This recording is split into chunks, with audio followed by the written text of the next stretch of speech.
text. Modern players just won't be able to relate to it or get into it due to this. I know many players who have tried to play Morrowind, and as soon as they see that they have to read all the text, they put the remote down. That's just the way that the world is. So essentially what I'm trying to say is that there is a massive gap between today's games and Morrowind. Literally 22 years, and technology has come a long way. But we end up in a situation where many people do want to play it. They know of its legacy, they understand its reputation, they love Skyrim, they love open world games, and they want to play Morrowind. They want to experience that feeling that those who played it tell them that they had. But when they go to sit down to play it, the gap is too large. Audio, visuals, gameplay, everything is far too outdated. Now compare this to Oblivion. This game looks good, it still sounds good, and it has a much easier UI than Morrowind. Essentially, this game made massive strides, and the gap between Oblivion and today's games isn't as large. If you introduce this game to a huge fan of Skyrim, Witcher 3, and other open world games, they could get on with it. It may be a little bit dated in its dungeon design, NPC design, but besides that, it still looks and plays very good. Most modern gamers of today could play this without too much trouble. Give them a couple of hours and they'll get to grips with it. Morrowind, on the other hand, the gap is far wider, which makes me ask the question, why not remake Morrowind? Does Oblivion really need a remake? Not really, it would be nice to have. A lot of people would be excited to return to the game's world, but it's not a complete necessity. It's not like fans of open world games have tried to play Oblivion but they can't, and now they're just waiting for a remake to experience it. Like I said, it still looks and plays well, even today. But then we have Morrowind, arguably the most important game in Bethesda's history and open world gaming. It is often declared by long-term Bethesda fans that this is the best game in the series and offers more elements than Skyrim, and yet it is so in need of a remake it's not even funny.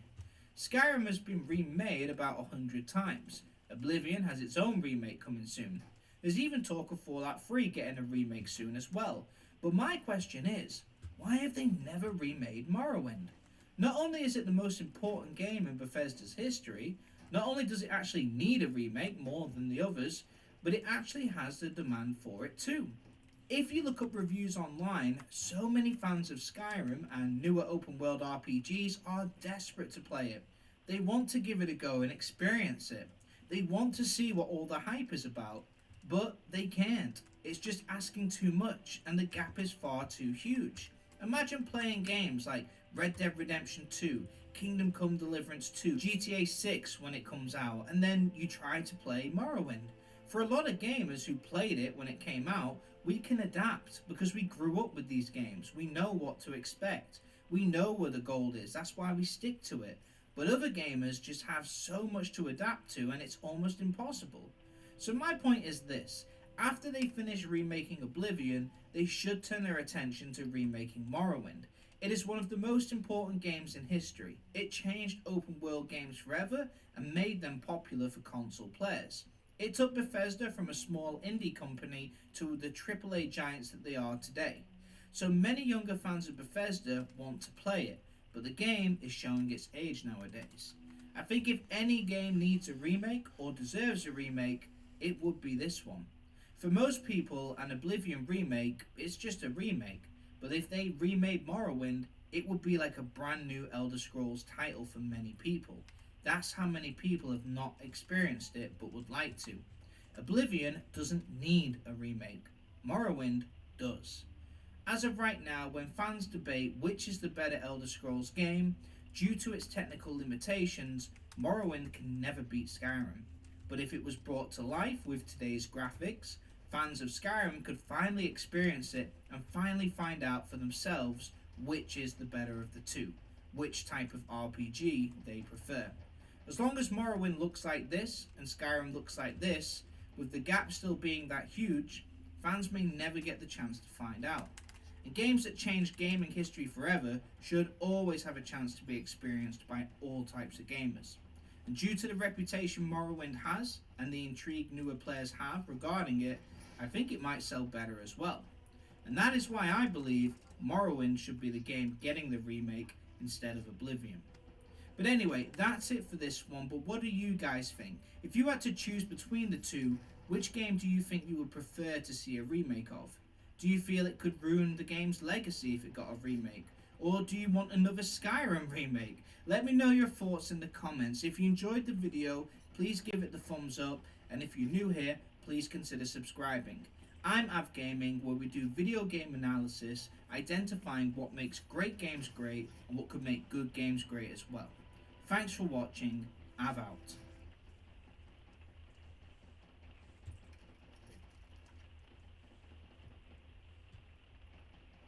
Hey everybody, I'm back with another Bethesda video, and today we're discussing the recent news that's come out regarding the new Oblivion remake. It's quite similar to my last video that I did called Oblivion Remaster Confirmed. I know a lot of you voiced your displeasure at the title, but what you guys don't know is I have a secret. So, one of the more surprising, or for some people not surprising things at all, about the Thank you, Luke Xbox Stevens. showcase I'd like to sub to your channel. was that there was no revelation of the Elder Scrolls 4 Oblivion remake that has been leaked. I mean, we've seen the articles, this one from IGN, which points out that it's reportedly in the works and set for release this year. And this is after a handful of leaks that have corroborated each other. So there was notably it's not even really a leak, it was a document that was published as part of like the FTC hearings over the Microsoft acquisition of Activision Blizzard. And so it's not really a leak, like they released these documents themselves. But in that document, you can see that they had things like for fiscal year 2022, Oblivion Remaster. What? That never happened. Indiana Jones game. That, of course, got pushed.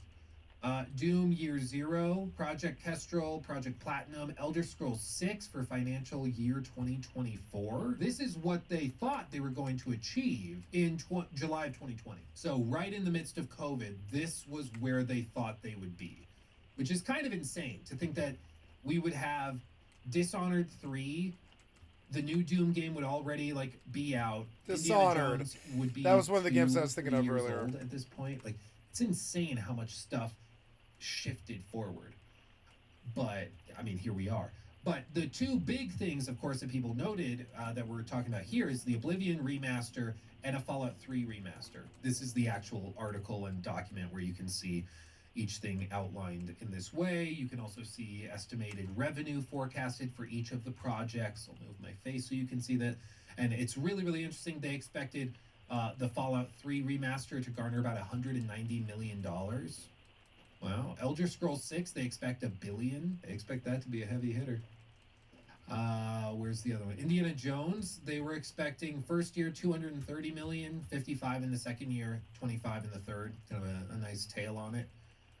I would love to know where these actually landed. Redfall, oh god, they expected Redfall to generate $155 million.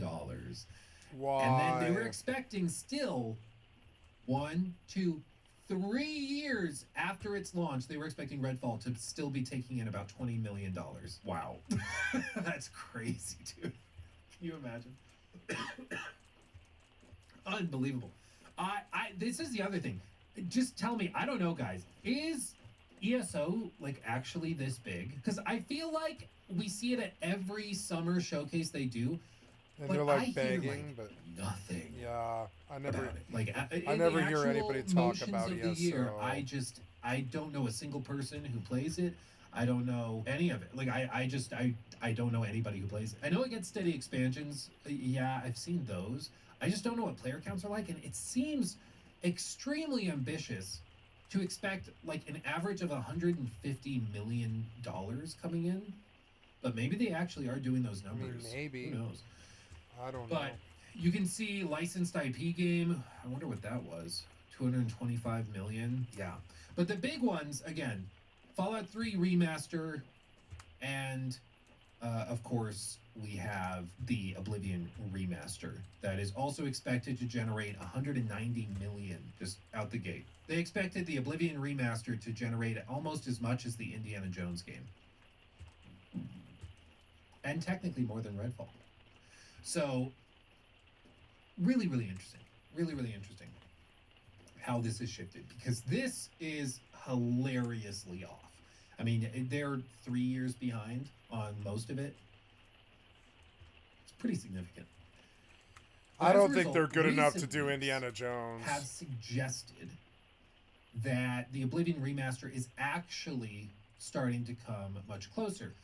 As you can see in this article back from IGN, obviously a number of these games were either delayed or outright canceled. Doom the Year Zero is now Doom the Dark Ages and is coming out this year. Indiana Jones and the Great Circle didn't launch until December of 24, and Elder Scrolls 6 seriously? got nowhere near financial year 2024. Oh, True. And do you want to know one of the most depressing things I found out about that? The thing that I found out that made me feel the most old, do you know how old the reveal trailer is for Elder Scrolls 6? Do you remember? Do you remember when that was first shown? It was shown back in 2018. 2018. That is approaching this summer. That will be 7 years old. Back in 2018, this trailer was, June 10th, 2018. This trailer was roughly like 6-7 years out, 6.5 years, I think technically, out from the release of Skyrim. So we are now further out from when this trailer dropped than this trailer was to Skyrim's launch. That's how crazy distant. It's like the same thing when you realize that the amount of time that's passed between like 0 AD, like the fall of the ancient Egyptian kingdoms and everything, to us, that amount of time is shorter than the amount of time between those people back in 0 AD and when the pyramids were built, 2,400 years before that. Like breaks your brain, right? That's basically what we're dealing with, similar timescales too, when it comes to Elder Scrolls 6. But it's just a reflection of the time. They revealed everything so freaking early because ZeniMax wanted to sell to Microsoft, and they needed to get everything out on the table so people were really hyped, so that there was an incentive to sell ZeniMax and all of their studios for the biggest price tag they could get. And they did it, $7.5 billion ain't no small sum, but it led to a situation where now Elder Scrolls 6 was announced probably like a decade too early, because Elder Scrolls 6 probably, honestly, it probably is like 2027, 2028. I think 2027 at the earliest. Somebody was saying, I think we get it next year. I would be shocked, man. Because remember, they still claim that they're doing annual massive expansions for Starfield. Massive. But they still say they're doing that. So I just don't think we're getting it before 2027. I'd be shocked. Could it be so long that Todd retires after it? Nah, he's insistent he's going to at least do Fallout 5 as well, which unironically could be 2034, 2033 to 2020 or 2035. No joke, by the time Fallout 5 launches, it will probably have been close, very close, to 20 years since the last Fallout game. 20 years. Like, no joke, if you're an adult, you could be a grandparent by the time the next Fallout game comes out. How insane is that? It's ridiculous. I will be able to play Fallout 5 with my kids, because that's how much time will have passed. They will be in their mid to late teens when that game comes out. That's ridiculous. Okay, it's insane. You can't think about it, or you'll cry. It'll break your brain. But that's why people got really excited at the prospect of a Fallout 3 remaster and an Oblivion remaster. Now, the other elephant in the room, I'm sorry, Jacob, because you got to leave all this in, Jacob, because these diatribes, these weird winding roads, this is part of the Luke Stevens experience, okay? But one of the other things that got really intriguing is that these are all titled as remasters, and none of the recent leaks refer to them as remasters. I like what they he just refer said. to all of these It's part of the Skycat remakes, experience. just full-on remakes, which is interesting. So as you can see, MP1ST, is that supposed to be moist? I think that might be what they say. I'm going to call moist. If it's not, or multiplayer first, See, this is the thing, trying to read an internet user's name. It's like either it's multiplayer first or it's moist. And if I choose one and I'm wrong, it's going to be way off. MP. I'm going to say MP. We'll do that. So MP first reported details for the unannounced game were accidentally released by a former employee, at video game support studio Virtuous. Microsoft declined to comment when contacted by IGN. This is one of those things where silence says a lot. Says a lot. You guys are right. Moist. I'm going to just call him Moist. I think you're right. So according to Moist, Virtuous has made Bethesda's much-loved open-world role-playing game using Unreal Engine 5, which suggests a significant rework rather than a more straightforward remaster. Gameplay changes were allegedly detailed, including tweaks to stamina, sneaking, blocking, archery, hit reaction, and even the heads-up display. As reported by Moist, blocking was changed with action games and Souls-likes in mind because the original system was too, quote, boring and, quote, frustrating. Sneak icons are now allegedly highlighted with damage calculation revamped. The knockdown comes from stamina being depleted, is reportedly harder to trigger, and the HUD was redesigned to make it easier to understand. Elsewhere, hit reactions were added to make response clearer,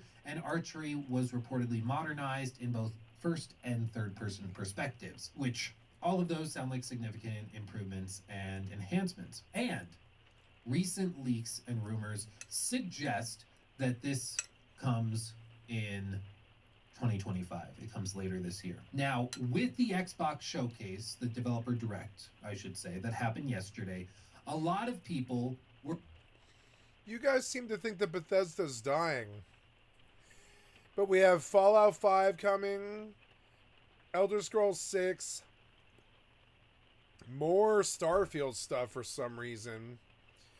Oblivion Remaster, Fallout 3 Remaster. I don't really see Bethesda failing at all. I see them completely cloning themselves and charging the same amount of money that they've already charged us all over again and being extremely successful doing it.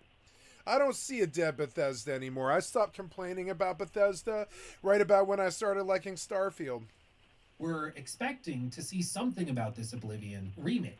Just something. I mean, they had this big mysterious game. That they don't always do that. They dropped Fallout 4 4 months. I'm sorry. They announced Fallout 4 like 4 months before the drop. They're like, it'll be here in about 4 months, and we're like, 4 months? Are you serious? That was 2015. And top of series, he was like, yep, 4 months. 4 months. We'll see you in 4 months. It'll be launched. And we're like, no way. We don't have to wait at all. You didn't warn us it was coming at all. And we're like, and I remember freaking out. And he was like, yeah, 4 months, and it did, and it was a good game. Showed at the outset, there's the splash screen. Yeah, this right here, where they were like, ooh, please stand by. Some secret thing announced. I would never voluntarily go back to Fallout 4 after 76 and stuff like Once Human. But, great announcement is expected. I would say that, Hey, what the hell? Why is there a hole in my fucking wall? What the hell?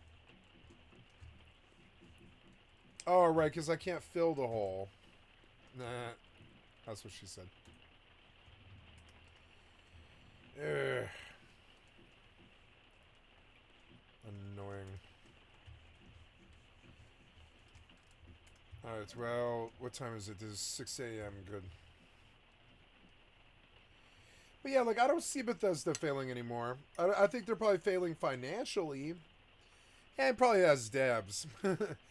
But I don't see them failing. I think they just released their Indiana Jones game. I think they're doing fine. Turns out it's Ninja Gaiden, which is in its own right a massive announcement. That's huge. Also, just for Xbox Ninja Gaiden's specifically, good. Yeah. To have such a close relationship with Platinum Games and Team Ninja, like the idea of that happening 3-4 years ago was insane. And now they're making an active effort to reach out to these Eastern developers and stuff. It's really, really impressive because that's always been a massive hole in the Xbox. Okay, be right back.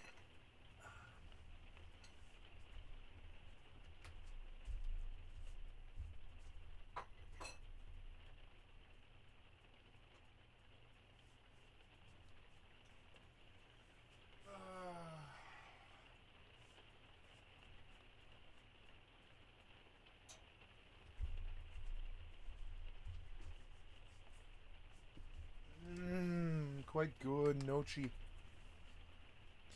I quite enjoyed that one. Lineup are JRPGs. It was Japanese spicy and sausagey and Italian-y. And it had the pepperoncini was perfect. And it was just, you know, it was like fucking good. It was like genuinely good. It was like eating like a real meal. That's kind of creepy, that guy. Oh, item transformation, huh? Oh, at the start of each hour, the wish box will transform the items placed inside it. This will not curve the quantity or value of the items is too low. The wish box... Okay, so anything that I don't like? Ooh. Yeah, stuff that's kind of plain? I see, so stuff that you don't like, huh? But no, I think I like all of this. So no, I don't think so, not yet. But it is a cool toy. Let's do some of it.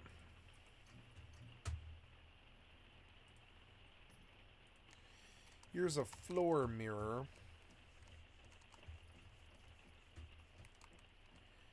Now it's kind of harder to get to my bed, but it's not that bad.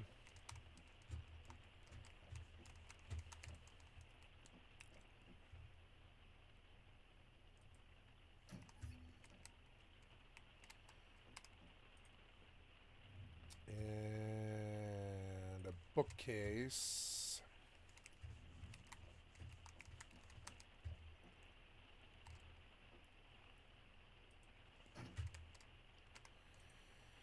Then a carpet.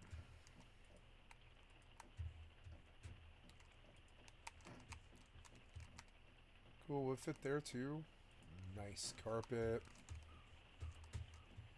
I think I saw one there. Yeah, carpets and stuff. Yeah, cool. What a weird room. I like open cores, apparently.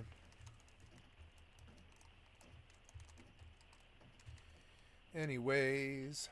Korean action games, and you know, it's just now they're actually taking steps to fill out that side of their catalog. But after that was revealed, there was no mention of an Oblivion remake or remaster. Just, you know, they focused on other stuff, Expedition 33, which looks phenomenal. I'm very excited, in the words of Borat, much excited for this game. I'm so excited. So they focused on other very good stuff. But the other big takeaway for me that was very surprising was the release dates. All of these, except for Ninja Gaiden, which is, you know, they're publishing it. Their core games, they're also, like, Expedition 33 is not exclusive either, but you get what I mean. Like, these big games on Game Pass are coming April, early April, mid to late April, mid-May. And so they took everything, like these big heavy hitters, a lot of which, like, I expected Doom That's way better. to be this fall. I expected Expedition 33 to be like December. I thought South of Midnight probably early, but I if you asked me 6 months ago where these would land, I would not have guessed they'd be landing basically within like a month and a half of each other. And that suggests that Xbox also has some more tricks up their sleeve for later in the year. Because what's one of the other things we found out in the FTC hearings? We got to see emails from Phil Spencer to the rest of his team at ZeniMax, Bethesda Softworks, at all of these different groups. And those guys, or those emails, very specifically showed Phil Spencer kind of berating them for not accurately reporting release dates. And the reason he was frustrated by that, not just for budgetary reasons, because they would have to delay it and that would cost more, but also just because he's like, we have basically now a year where we have nothing coming out. I think it was it 2022 where they had basically nothing? It's like, this is a major problem. And we're not going to do this again. We need to have a steady release of games. We need to have a steady drip every month or two, something has to be coming out, and we need to be accurate about when we say our games are coming out. We need to be serious, accurately evaluate it, talk with your QA teams, and get an accurate estimate. Because I swear to God, if we have to delay something again for a year, I will be livid, which is a totally fair frustration to have when you're running a like massive multi-billion-dollar business like this. With that in mind, to see them releasing these games so close together, I think suggests two things. Number one, they're terrified of GTA 6. They don't want anything near it because that's just going to cannibalize everybody's spending and everybody's time. So they're like, give it some time earlier in the year because GTA 6 is definitely not coming in May. So we'll just let it have its own, breathing room. That's number one. The second thing I think it suggests is that they have other stuff that they consider to be more, would the term be less elastic demand that's coming later this year. And all I mean by that is that they are probably expecting the Oblivion remake. I don't think that performance is going to go up or down whether it's close to GTA 6 or not. Because the people that are going to be playing that are people buying it for nostalgia's sake, primarily, I would guess. And so I think that for those people, and like the other pieces, I don't think that it's going to do ridiculous numbers. I mean, maybe the first few days, but I don't expect it to like be a 10 million unit seller, right? So I think that lowers the pressure for them and makes it so it could go close to a GTA 6 or another massive AAA game, and that's not that big of a deal. Like if Oblivion remake is launching the week before Ghost of Yotei, I think that's okay. I don't think it'll matter that much, and I think they know that too. So with that, I mean, it suggests that they have games still coming later in the year that are less sensitive to disruption from other big AAA games.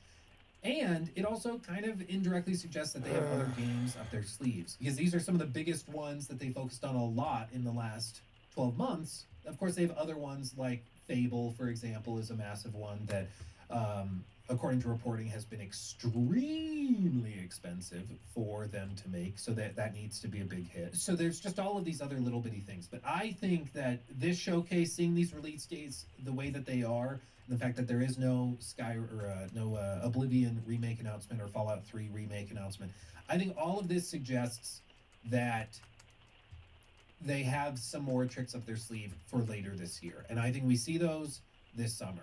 Last summer's showcase was insane, as I'm sure you remember. They had a ton of stuff, and Sony basically didn't compete at all. I don't think they even had a showcase, did they? I don't even remember if they had a showcase, which I think demonstrates that it wasn't that remarkable. They did their Ghost of Yotei showcase later in the year, I'm pretty sure. So, Sony just didn't even really show up. So I think that they have some really cool announcements probably expected for this summer at their Xbox showcase. And as a result, I think that the Oblivion remake and probably a Fallout 3 remake are all probably something we could expect to see at that time. Because they're not going to show up with just nothing for this summer. They want to continue building the hype and excitement. But I think this was the biggest surprise. I mean, Doom looking great, not really a surprise. Expedition 33 somehow looking even better than it did before. That was a pleasant surprise. But the biggest surprise is the release dates being so close together. People were saying in chat there's not going to be a lot of cannibalization. That's true. I don't think South of Midnight players are probably going to have a lot of crossover with Doom players. Some people just like playing everything that they can get their hands on, sure. But I don't think there's a lot of crossover between the core audiences of each of these games, which is why they can get away with it on a service like Game Pass. But I do think we're still getting the Oblivion remake later this year. The Fallout 3 remake, maybe. But that's the other piece of this that I'm so interested in is going to be how it looks and how it runs. Because Bethesda's making Elder Scrolls 6. There's no doubt about it. I mean, they are. And they're using Creation Engine 2 again. Very specifically, they said Creation Engine 2. So it's going to be the same tools that they built Starfield in. So expect it to probably have a couple bells and whistles tweaked and added here and there. But it's going to basically look and run like Starfield. That means load screens going into interior buildings. That means everything needs to be segmented apart from itself. So when you go into a castle, that's going to be a separate...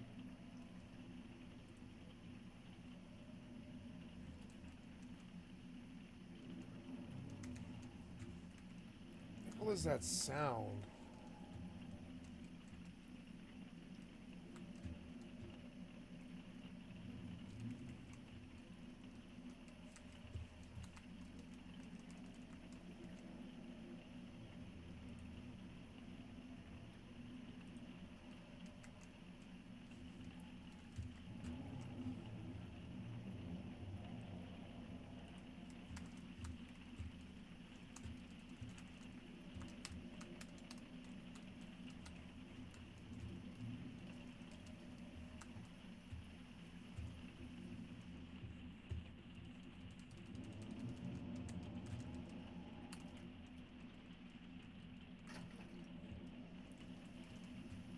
Oh, shit. The hell is this? What the hell is that thing? It's Manibus. That might be really bad. It might destroy my base. Maybe I should go back to my camp or whatever and shoot it over here. And get it off this.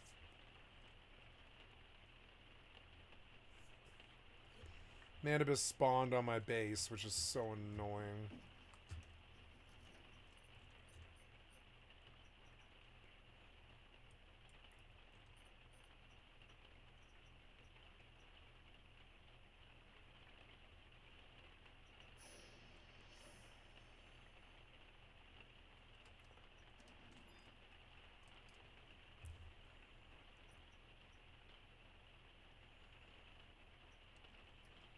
Oh, you can teleport to it, can you? Let's move the base for now. I wanted to live by that monument, but we don't have to totally live by that monument, I don't think. I mean, I can always go and build quickly. Yeah, I don't think it matters. So I'm going to move my base just so it's not at risk. BZ. I'm going to have the fucking timer, huh? Oh, damn it. Well, 3-minute timer, I don't know.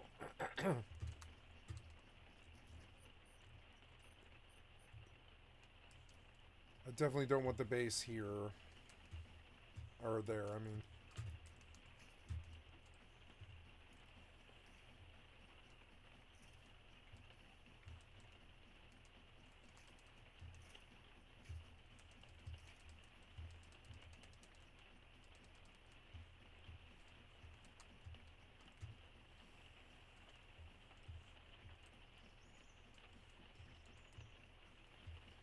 Game looks so good. For instance that you load into, that's what it's going to be built around. If they are really truly building Oblivion from the ground up, remaking it, that would to me suggest that you could have a totally seamless open world, and you could reasonably get into a situation where like the remake for Oblivion and the remake for Fallout 3 look and run way better than the cutting edge AAA game that BGS is putting out, which would be really, really interesting. Because again, as you saw in those documents, they expect Elder Scrolls 6 to make $1 billion. At least they did back in 2020. That's no small feat. Okay, that is Hogwarts Legacy levels of success. And Elder Scrolls is massive, don't get me wrong, it's massive. But I would be really interested in seeing how that plays out, especially in the shadow of Starfield, which I think dampened hype a good bit. And, you know, that's going to be a really interesting thing to see. So I'm buckled up. Almost unrealistic expectations. I think people's expectations, maybe you have to add on to that, unrealistic expectations for BGS. Maybe that's the standard, because I think people are expecting them to keep up with the peers and the competitors in the industry right now. And I don't know how you could possibly argue that like Starfield on a technological level is on pace with what other big AAA open world studios are doing. It's just not. And with Elder Scrolls 6, I think it's going to be even more pronounced. So we'll see. But to go back to the earlier question that you guys asked, like 30 minutes ago or whatever it was. What about the Oblivion remake? I think we see it this summer. I think it still is coming probably September-ish. It's a good time That's to a be good alive. time for it. There's a lot of Some people are saying actually maybe good we see games it, coming. March 20th, because that's the release date originally. Maybe they do like a teaser on that day. Maybe they do another showcase. I'd be surprised at that, because I think they've got something big, or a few big things, and I think that they should just wait until the summer and once again try to dominate the summer news cycle. You'll be going head to head with like Nintendo, who almost certainly will have a lot of stuff. It's expected that the Switch 2 launches in June, probably. Oh wow, Switch 2 But is Xbox launching. versus Nintendo is a very different game than Xbox Oh versus god, PlayStation. yeah. PlayStation might have some stuff, a deeper look at the Naughty Dog game Intergalactic. It took me a while to think of it. So we might see something like that. We'll see, Ghost of Yotei. We'll see maybe something from the Gorilla game. We'll see Fair Game Dollar Sign. So they'll probably have some stuff, I would guess. But I think that Xbox has a ridiculous amount of games that they could throw out there, which is going to be really interesting. But the year is already jam-packed, and just 2 weeks ago, not even two, just a week ago, we were like, there's a big hole in like April and May. I wonder what's going to fill it. Looks like, maybe the Switch 2? No, that's looking more like June. And then Xbox just comes in here and is like, yeah, we're going to put 3 big AAA games in there. Have fun. It's like, Jesus, dude. Man. But time will tell. But I do think we see Oblivion remake this year. Fallout 3 remake, they might save for next year, depending on where it is and what stage it's at. It also could have been canceled. That's the other thing. We haven't heard the same amount of stuff about the Fallout 3 remake as we've heard about the Oblivion remake. But again, time will tell. Yeah, and Gears either. Oh, God. There's so much, dude. There's so much. Prep your wallets, man. Prep your wallets. I don't know, this one seems kind of scary. What level is he? He's level 20. Red flag, red flag. 16 times the detail.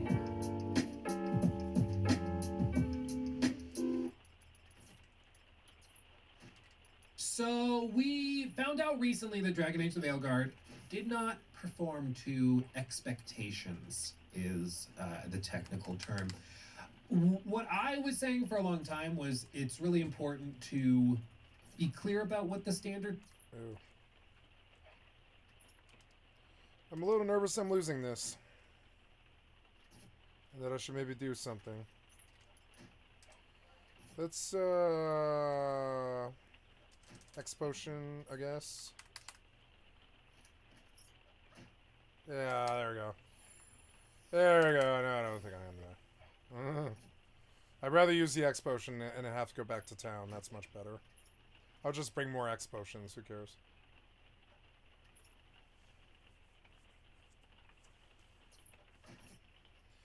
The Emperor's Hairpin helps. I need to buy a set of bleeping boots. I mean, she'll generate some of her own money, just not very much. I don't even know if this character like has its settings correct or anything. Are you sorting? Yeah, you're sorting. Yeah. I need to full heal before. I'm so used to like more modern games where they like have some leeway, but no, in this game you need to fucking heal.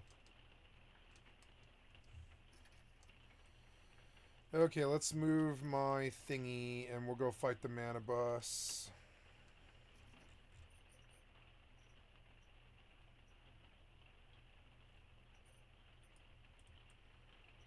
No, wait, yeah, the mana bus is still there, yeah.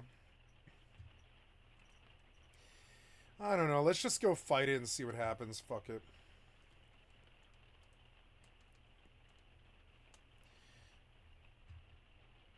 The Tragedy of Fable Legends, uh-oh. So one of the other big games that's coming, oh, shit. allegedly, this year is Whoa. Fable. This one is really interesting because, of course, it represents a massive financial investment from Microsoft. And, I mean, we've seen some trailers, and it does seem like they've poured a lot of money into it. You don't get this level of graphical fidelity, animation polish, and stuff without a big old credit card backing it, you know? But this isn't where I want to focus this segment on, because we've talked about Fable, and there's not much new to talk about. Not that that's ever stopped us from talking about things before, but still, you get what I mean. Instead, today, I want to talk about what this game is replacing. Because it was not always supposed to be this game that rebooted the Fable franchise, which of course was very big back in the day. Rather, the game that was supposed to reboot this franchise was a game called Fable Legends. This might be a throwback if you've not seen these trailers in a long time. This is from E3 2015, okay? Same Trippy E3 as where hell. they announced like Fallout 4 for the first time. You remember everybody went crazy over it? Same one. And you can see the demo of the game is very, very different from what we have in this new version. So I wanted to do a little deep dive onto this because I never actually found out very clearly what happened to Fable Legends. Of course, it ended up being canceled and abandoned and walked away from. But they were pretty far along with it, and then it just disappeared. So I did a lot of really hard Googling and found a video that was recommended by Gamers, GVMERS, who made a video describing what happened with Fable Legends. And it was posted a year ago, October of 2023. But if this answers the question, I want to see it. So we're going to do a little bitty reaction to this. I recommend you go check out the video yourself. The links will be in the description of the stream clip so you can give them some support. Here we go, lock and load. The $75 million game that killed its studio, the tragedy of Fable Legends. I also want to say it's funny that $75 million in October 2023 was framed as like a catastrophic blunder. Now, that's like chump change. Concord's like, hold my hot sauce, please. Are those things that it What shot at if me? we made a game where choice was at the center of the game, where you could get to the end successfully by being ultimately evil or wonderfully good? That would be really unique. That wouldn't be like playing the role of some pre-canned hero. It would be you, a reflection of you. And how fascinating would it be to get to an end of a game and say, gosh, I really didn't realize I'd be that sort of person. What began as a quirky role-playing game, created in part by one of the industry's most notable auteurs, would go on to count among Xbox's most important properties. Fable from Lionhead Studios always boasted a certain charm that meshed well with its fascinating characters and awe-inspiring fantastical Can't you guys make world. new The games? 2008 sequel, Fable 2, arguably represented the series at its best, considering it took home a BAFTA and a slew of well-deserved Game of the Year awards. This moment... I do want to just point out, and they might get to it in the video, but Peter Molyneux, people may not know him because he's not done a lot of stuff now, like recently, but he was like one of the biggest big dogs in the industry for a long time.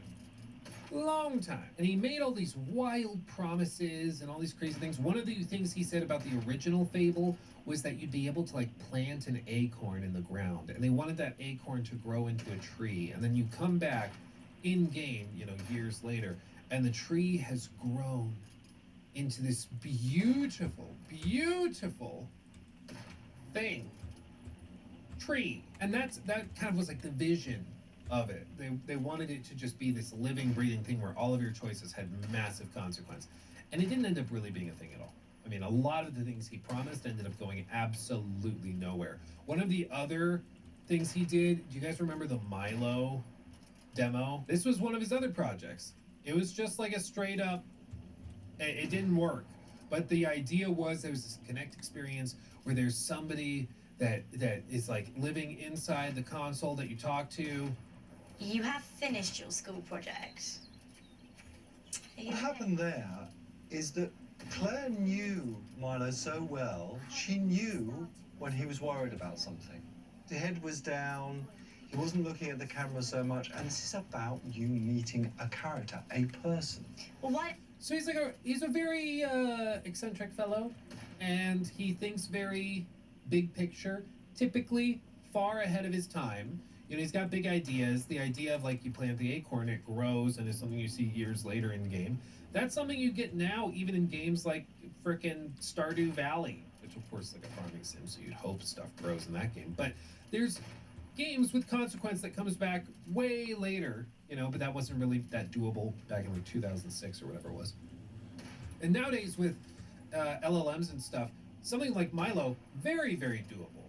Super doable. I mean, probably uncomfortably doable, where you have an AI that you can talk with and have a conversation with, and you can have it simulate emotions and present it that way with dynamic animations and stuff. There's all sorts of stuff you can do. So in many cases, he's very far beyond his time, but does that lead to the best video games? Not always, because sometimes it means that you're going to end up with a lot of wasted development time and resources trying to create something that the tech just isn't ready for. This momentum wouldn't culminate in similar praise for Fable 3. Oh, dude, I remember these decisions. You remember at the end of Fable 3 when you have these opportunities to, like, who to execute, where to send the money, or where to send the food? Like, this is a big, big moment.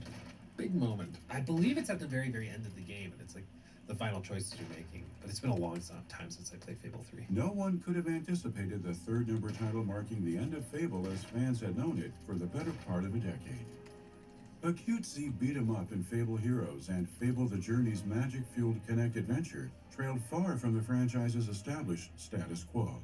But free-to-play game Fable Legends truly subverted expectations, wearing the guise of a big-budget console and PC experience. So while I'm missing the curious, mark if on what I made exit the mainline installment so game, appealing. In other words, players craved a proper Fable 4. what happens? And the team at Lionhead desperately wanted to deliver as much. In fact, studio leads pitched one such project right before Legends started occupying center stage. The proposal didn't receive so much as a passing interest at Microsoft, its gaming vertical preferring to stick the award-winning single-player studio on a multiplayer-only title just as the games-as-a-service craze got underway. Imagine that. Imagine a story of a multi-billion-dollar corporation forcing a otherwise talented group of devs to work on something they have no experience in, that they're not even interested in, all in the pursuit of quick and easy profits. Can you imagine? If only something like that had happened elsewhere that we could point to. It's unfortunate that this story has just been told time and time again.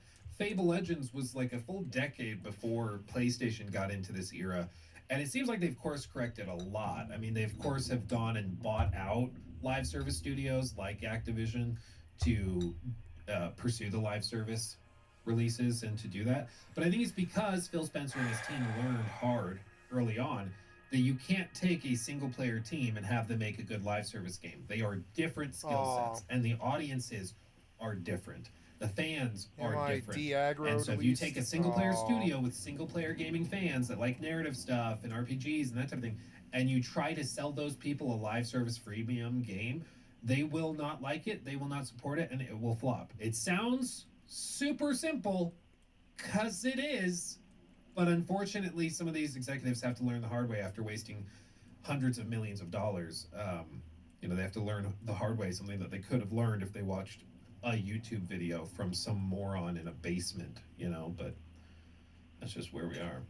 This decision begat a host of issues, all of which contributed to Fable Legends' unceremonious cancellation and the untimely closure of the UK development house co-founded by game design luminary Peter Molyneux. This is the tragedy of Fable Legends. Yeah, what a waste, man.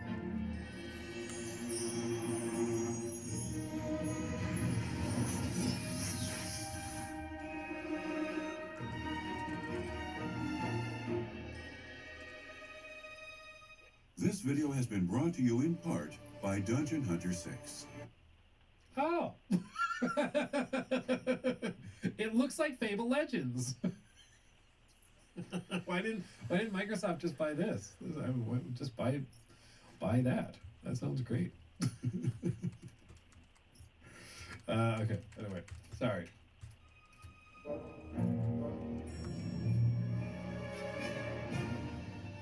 Founded in 1997 by Peter Molyneux, Tim Rance, Steve Jackson, and Mark Wembley, Lionhead Studios opened up shop with one mission statement: to develop high-quality games while avoiding the trap of expanding more than necessary.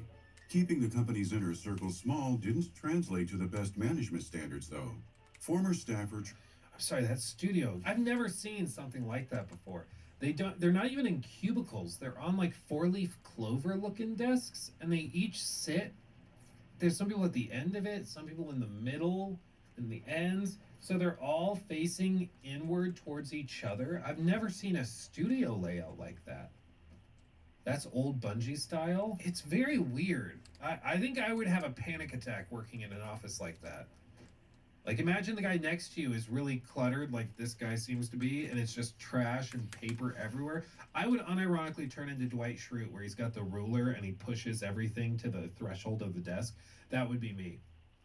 Inner Circle Small didn't translate to the best management standards, though.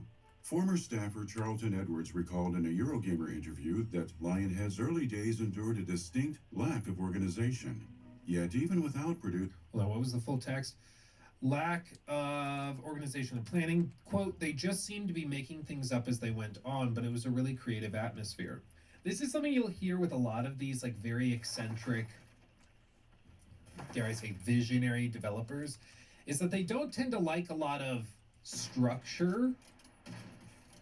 You see with, like, how Todd Howard has run BGS, where they don't love to have a lot of, at least in years past, they don't tend to have a lot of bureaucracy filling up the dev cycle. It tends to be a very flat organizational style. That's changed recently as they've grown really big, which seems to be one of the problems. That's something Will Shen talked about in his speech with the other gentleman. I don't recall his name, but they did a speech at a developer conference and talked about how now there's layers and layers of management and approvals and things that things have to go through, which didn't used to be the case. They used to be much more free-flowing. It's also something you'll hear about with the development of, like, the Bioshock games under Ken Levine. Very unorganized stuff, restarted all the time. Certain things were being developed and then they became restarted, and it just was the free-flowing kind of chaotic atmosphere that made those games possible. And they ended up being really, really good, but I think it's not an easy environment or a super professional environment to work on. Naughty Dog also has praised years past. They praised themselves and talked a lot about how flat they were. So there was not a lot of bureaucracy at play. Everybody was kind of working side by side. Problem with that is that peer pressure became a big thing. So if you were not staying late at the office, you felt like you were failing your buddy, not your boss. Because who cares about your boss? If your boss is upset that you're not working late, oh well, cry me a river. But when you're failing your buddy, because it's very flat, then the peer pressure to stay and work late is much worse. And so it seems like recently they've restructured a lot. And so now there's more producers in place to make sure people are not working too much and all that type of thing. So, It has early days endured a distinct lack of organization. Yet even without producers and schedules, the make things up as you go approach served the team well for the creation of its debut title, Black and White, which Electronic Arts published to great acclaim in 2001. Striking gold on the first try constituted a net good, as the crew grew from a headcount of about 30 to 100 within a year of Black and White's release. Molyneux would call the move a big mistake many years later, considering such expansion the very antithesis of what Lionhead initially aimed to accomplish. Still, it was this rapid growth that engendered Lionhead's attainment of the Fable concept. Prior to Black and White's completion, studio co-founder Steve Jackson spearheaded Lionhead Satellites, a selection of smaller indie outfits cultivated but not owned by Lionhead. Big Blue Box marked one such firm, with two of its co-founders having worked at Molyneux's previous company, Bullfrog Productions, in years past. Upon entering the Lionhead fold, That's the a founders in throwback. question, Dean and Simon Carter, brought along the idea that matured into Fable. It didn't Bullfrog take was a long good for the company. ambitious project to find a permanent home either. Microsoft Game Studios felt the original Dude, the old- Xbox that's a needed lot an of RPG, dudes. and Fable fit the bill, instantly enthralling the console's co-creator, Ed Fries. From Fries' perspective as a longtime fan, Peter Molyneux's attachment to the project was the biggest draw given his industry cachet. Fries and company also firmly believed the RPG bore the markings of a potential tentpole property. Optimism Lionhead fully realized upon releasing the first two Fable entries to critical and commercial success. Between those two success stories, Microsoft acquired the studio in 2006. French publisher Ubisoft reportedly bid on Lionhead as well. Competition Microsoft couldn't abide lest Fable ended up on PlayStation hardware. According Can you imagine if Ubisoft was successful and bought Fable? You could be seeing Assassin's Creed, Fable, Tom Clancy, Ghost Recon, Division crossovers. Man, we missed out. Bummer. According to Microsoft Game Studios' former VP and GM, Shane Kim, the acquisition centered wholly on the Microsoft versus Sony war, and not everyone on Lionhead's staff agreed with the decision to sell. Though considering the failed releases of Black and White 2 and the movies, many later concluded the buyout kept the developer afloat. But others were pleased with the purchase, finding the first-party status beneficial to Lionhead in the grand scheme. The good times lasted for only so long, evidenced by two inflection points that struck the studio in 2012. Early that year, the developer suffered an event that Peter Molyneux dubbed Black Monday, where veterans disillusioned by the company's direction all resigned on the same day. Interestingly enough, it harkened back to late 2005, amid buyout negotiations with Microsoft, when 4 team members left to establish the eventually Sony-owned Media Molecule. Longtime art director John McCormick counted as one pivotal 2012 departure, resigning in large part because Microsoft rejected a Fable 4 pitch. This is one of the biggest problems with this sort of like rule with an iron fist type of thing that Microsoft and Sony and just a lot of big corporations will do, is that it drives away creative talent hard. I mean, there's that old interview documentary clip from what's the name of the Psychonauts developer? Double Fine. Psychonauts documentary. Yep. And it was specifically the interview with Matt Booty when they're all sitting around.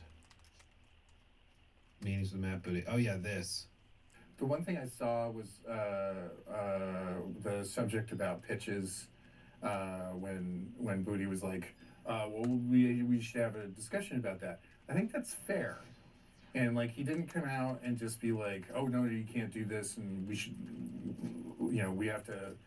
This was it. Quit and go run a startup, right?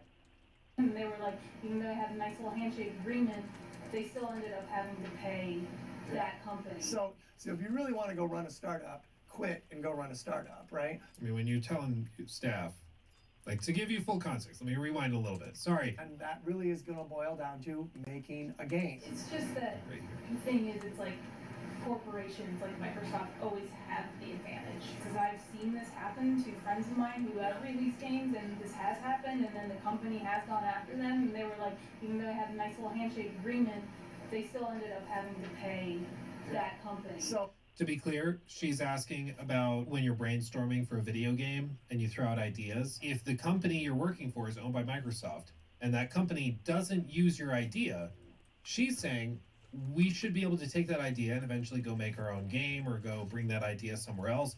If we want to be an indie dev and make a game with that idea, we should be able to do that and not fear a lawsuit from Microsoft, whereas Sony, like Microsoft comes in and sues them and takes the company over because they're like, no, you pitched that game idea in our studio that we own, so therefore the studio owns and Microsoft owns that idea. It's a big problem. It's a thing that happens all the time in the entertainment industry, and this is Matt's response to it. So if you really want to go run a startup, quit and go run a startup, right? And so I'm not trying to chase anybody away. That's not trying to be harsh language. But if you work on something and suddenly it starts to pick up traction and you're like, hey, this thing is going big, I think you've got a choice as a person to make. The reality is that once something is kind of in these walls, Double Fine owns it, right? This caused a lot of tension within Double Fine because people were like, I'm not going to throw out my best ideas if I'm afraid they're going to be stolen and come back to haunt me later. Because I threw out an idea and then 10 years later I go indie with it and I make my own game with it. And then Microsoft starts suing me into oblivion because they have notes that I pitched that idea years ago. Like, I'm not going to give you my best ideas now. And the problem with Double Fine especially was because just like with Lionhead, before they were bought out, they were an independent studio where developers never had to worry about that. They could throw out the craziest, most wacky creative ideas they could come up with because it was an indie-owned studio. Like, they were independent. They didn't need to worry about the corporate overlords. And now, as you'll see the head of Double Fine mention here in a second, he's like, we've already had a deal with employees for years that they can throw out anything and it's their idea if we don't use it. comes to conflict a little bit is where we're doing some Amnesia Fortnite pitch. Yeah. We have always, as a company, said that we don't own the ideas until we actually produce them in the Amnesia Fortnite game jam. But before people submit them, they work on them in their own time, on their own computers. And they do, at some point, tell the ideas. And a lot of them don't get selected. And we've always maintained that we don't own those. Yeah, we're going to have to sort through that. Because I don't know, someday down the road, we might want to go back and say, ha, that was a great idea, you know, we should go make that game, right? Yeah, I mean, it is something we have to figure out. Yeah, I mean, that look is worth 1,000 books of words. That tells you everything you need to hear, right? And so this is part of the era of Microsoft that, you know, these documentary clips are taken from, you know, years ago.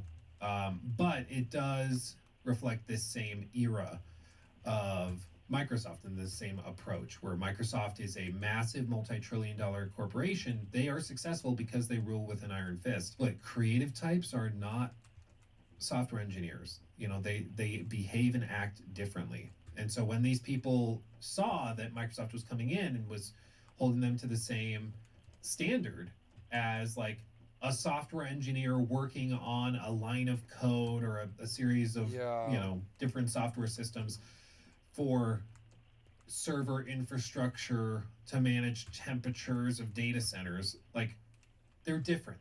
The guy that's trying to come up with the art style for the new Fable game, he is going to have a different expectation than the software engineer who's like, okay, yeah, my clever idea for how to mitigate temperature loss in data centers. Oh no, it's not my idea. These guys, they're not gonna do that. Wait, is it retroactive? That's what he was saying they have to talk about, because he's like, well, Microsoft bought the studio. Microsoft buys the studio's ideas. And if the studio has ideas that have been put into the studio ethos, zeitgeist, whatever, because it's been spoken, Microsoft should own that. That's what Matt Booty's saying. And so you see mass departures, people quit because they're like, screw this, I don't want this. You lose a lot of talent. And I believe that's where this story is going to build, is that a lot of the core talent that made Lionhead so good left. And then when Microsoft realized that Fable Legends was a disaster and not going anywhere, there was nothing really to save at that point. So they're like, what are we going to do? Caleb, thank you for the 10. I'll be honest, I'm not too sympathetic to them. They want the stability and benefits, insurance, steady paycheck, etc. of an actual job, but the freedom of being an artist, you can't have it both ways. I mean, with all things, it's a matter of, you know, they can quit. They can leave if they don't like what the new offer is. If the offer under Microsoft's ownership is that, yeah, you throw out your ideas and your pitches and stuff, but we own them the second you say them, they don't have to stay. They can quit and leave and go somewhere else. Nobody's denying that, and if they don't like the idea, I think they should quit and move on. Go to a different studio. My point in bringing this up is that I think you shouldn't be surprised when you rule with an iron fist like this in a creative setting. You shouldn't be surprised when the creativity stops flowing and you start to get really stagnant ideas and people not wanting to take risks and people not wanting to throw out their best, craziest thoughts because they're worried that they're going to be stolen from them later. Like, I think when you're doing a creative thing, you have to treat it differently than other settings. So Microsoft can manage this way, absolutely. And there will be people who take the job and are happy to be working there, but there will be a lot of other artists and talented people that choose not to work there because it's Final operated sting. this way. And 50 I think damage. the years and years and stuff that we've seen in the industry show that Yeah, I was like, what the hell? He died instantly. The artists and creative minds are left to be, the better the games tend to be. And therefore, you know, the studio ends up performing better. I think if you try to run a game studio the way that Microsoft runs a software development team, it doesn't work the same. And I think you end up with a lot of wasted time and dev money and all sorts of crap. But, and I think that, you know, the story of Lionhead is also an example of that. They tried to run a creative, very creative, artsy-fartsy studio like it was just another software development team that was working on an update for Windows, and it didn't work out too good. So Peter Molyneux's exit a few months thereafter especially altered the course of Lionhead's future trajectory. Some ex-staffers said he wanted to pursue the free-to-play social game market that had generated riches for the likes of Zynga. Others believed he'd developed a disdain for Fable, frustrated with being unable to ship anything non-Fable related since 2005. Molyneux himself later admitted that other internal projects were higher on his list of priorities by the time Fable 3 entered the picture. And one specific Molyneux-led endeavor may have laid the foundations for what would someday bear the title Fable Legends. Uh-oh.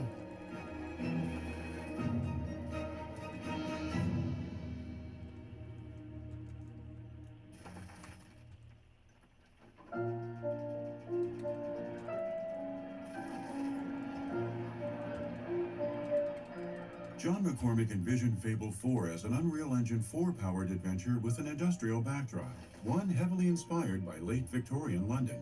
The franchise's fantastical elements would have seeped into the historical period in intriguing ways, with one idea depicting Jack the Ripper in the role of a Balverine, the Fable equivalent of a werewolf-like creature. Microsoft turned down the proposal. Damn it, Phil! That sounds awesome, Dick. Man. Oh. That's... Okay, it might not have been Phil. It was probably whatever, Don Matrick, whatever the hell. But still, come on, Xbox. That sounds like it could have been awesome. Insisting Lionhead instead steer its focus toward the development of a Fable-branded games-as-a-service title. League of Legends and other popular online-only games at the time had fueled live service mania, fomenting an obsession among publishers eager to create recurring revenue streams. This period was the zeitgeist in which Microsoft reportedly told Lionhead that single-player RPGs and narrative-focused retail games were on their way out. Add that to claims stating the publisher wanted Fable to reach Halo levels of profitability. And it's like having a live service game and wanting it to be your Star Wars. Imagine that. Imagine that. It made sense that Lionhead allegedly found itself on the receiving end of an unfavorable ultimatum. Either adapt Fable to the service model or close shop. The beleaguered studio dutifully followed its parent company's lead. Conflicting reports tell different versions of the specifics, but many in the know agree. Fable Legends partly spawned from Project Opal, Peter Molyneux's final venture at the company. A village-building sim, Opal bore all the hallmarks of a project trying to satisfy Microsoft's 3 screens on the cloud strategy. An idea built on the basis that phones, PCs, and televisions should share data and services through cloud storage and network connectivity. Molyneux imagined Project Opal benefiting from cloud-based capabilities, wherein PC versions of the experience housed Opal's Village Builder. The mobile iteration serviced its resource-building functionality, and the Xbox provided a shooter-centric aspect, tying it all together. One former Lionhead developer categorized... Hold on. Did I misunderstand that, or is he saying he wanted to have one game where you do a third of the gameplay on mobile, a third on PC? Like, so they were going to break it all apart. Iterations wherein PC versions of the experience housed Opal's Village Builder, storage, and network connectivity. Molyneux imagined Project Opal benefiting from cloud-based capabilities, wherein PC versions of the experience housed Opal's Village Builder. The mobile iteration serviced its resource-building functionality, and the Xbox provided a shooter-centric aspect, tying it all together. So they were just going to try to build out 3 different games, basically, at the same time, but they were all the same game, and you needed to play them all together like that. Man. One former Lionhead developer categorized it along the lines of Assassin's Creed meets Fable, meets Minecraft, meets SimCity. Whether or not the studio could have ever gotten the ambitious build up and running became a matter of great debate. Either way, in Molyneux's absence, Project Opal was supposedly mined for parts to cobble together the building blocks of Fable Legends. Although other ex-Lionhead staffers once claimed Legends originated from a creative day endeavor known as F-Versus, or as some like to think of it, Fable Team Fortress. Project Opal descendant or not, Microsoft greenlit Fable Legends in 2012 with the understanding that it would launch in the form of a free-to-play service title, information purposefully withheld from the public at the time of its unveiling. I wonder why. As Lionhead Studios entered its so-named 2.0 era, without Molyneux leading the charge, the well-established development house suddenly began wading into unfamiliar territory. Unbeknownst to those involved, such a daring enterprise signaled the beginning of the end for the once fabled studio. Yeah, you remember these showcases where they would have, like, the different players standing on different platforms, and it was like, see, they're friends playing, trying to demonstrate that, like, oh, see, it's a shared experience. Now you do this, people, I think you'd immediately get booed. It's funny how people like multiplayer games. People play them.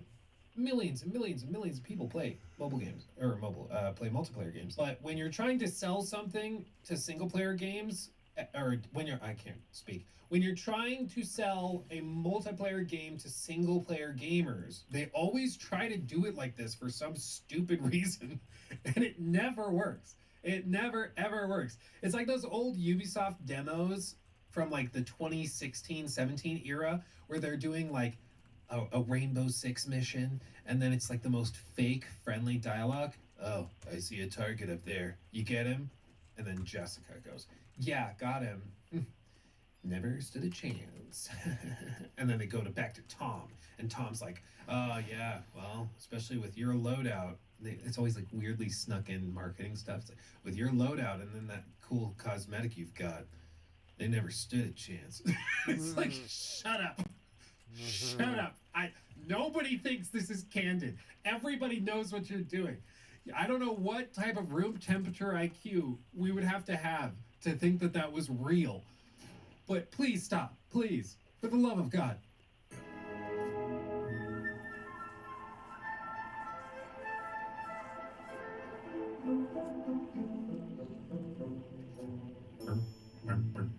Unsurprisingly, Lionhead underwent quite a season of change while producing its first post-Molyneux project. The studio culture had to evolve from one centered around an auteur and became more structured in the process. Yet, learning how to build a free-to-play game without past exposure required Herculean effort. Thus, fresh hires joined the crew, including new head of studio John Needham, who'd previously worked on Marvel's Superhero Squad Online, and former mobile game consultant David Eckelberry, who took over as Fable Legends creative director. Uh-oh. The outfit eventually narrowed down a core conceit for the would-be online adventure, designing Legends in the style of a 4v1 game, wherein 4 heroes fought off monsters under the thrall of a playable villain. This asymmetrical brawler/RTS hybrid provided the heroes with sounds team-based fun, co-op actually, gameplay, but it also sounds top-down bad. defense tactics for the lone villain player. But even with Needham and Eckelberry's expertise, Lionhead struggled to break its compelling premise into fun, actionable systems. For example, developers knew Legends demanded a progression system that would feed into an escalating power fantasy. There were disagreements about how said system should function, though, so establishing a few basic rules proved an absolute must. One such rule dictated that levels couldn't sit too high, lest the villain's camera struggle from its bird's-eye perspective. Additional challenges that required roundabout solutions concerned balancing the hero and villain dynamic. Leveling differences between hero and villain characters caused much contention. Same with determining the amount of access heroes should have to health potions under specific circumstances. By the end of 2014, roughly 2 years into development, uncertainty about the game's overall design ethos still lingered. It never ceases to amaze me how these people can get, like these dev teams can get years and years into a project and still not know how to make it fun, like, or engaging or captivating.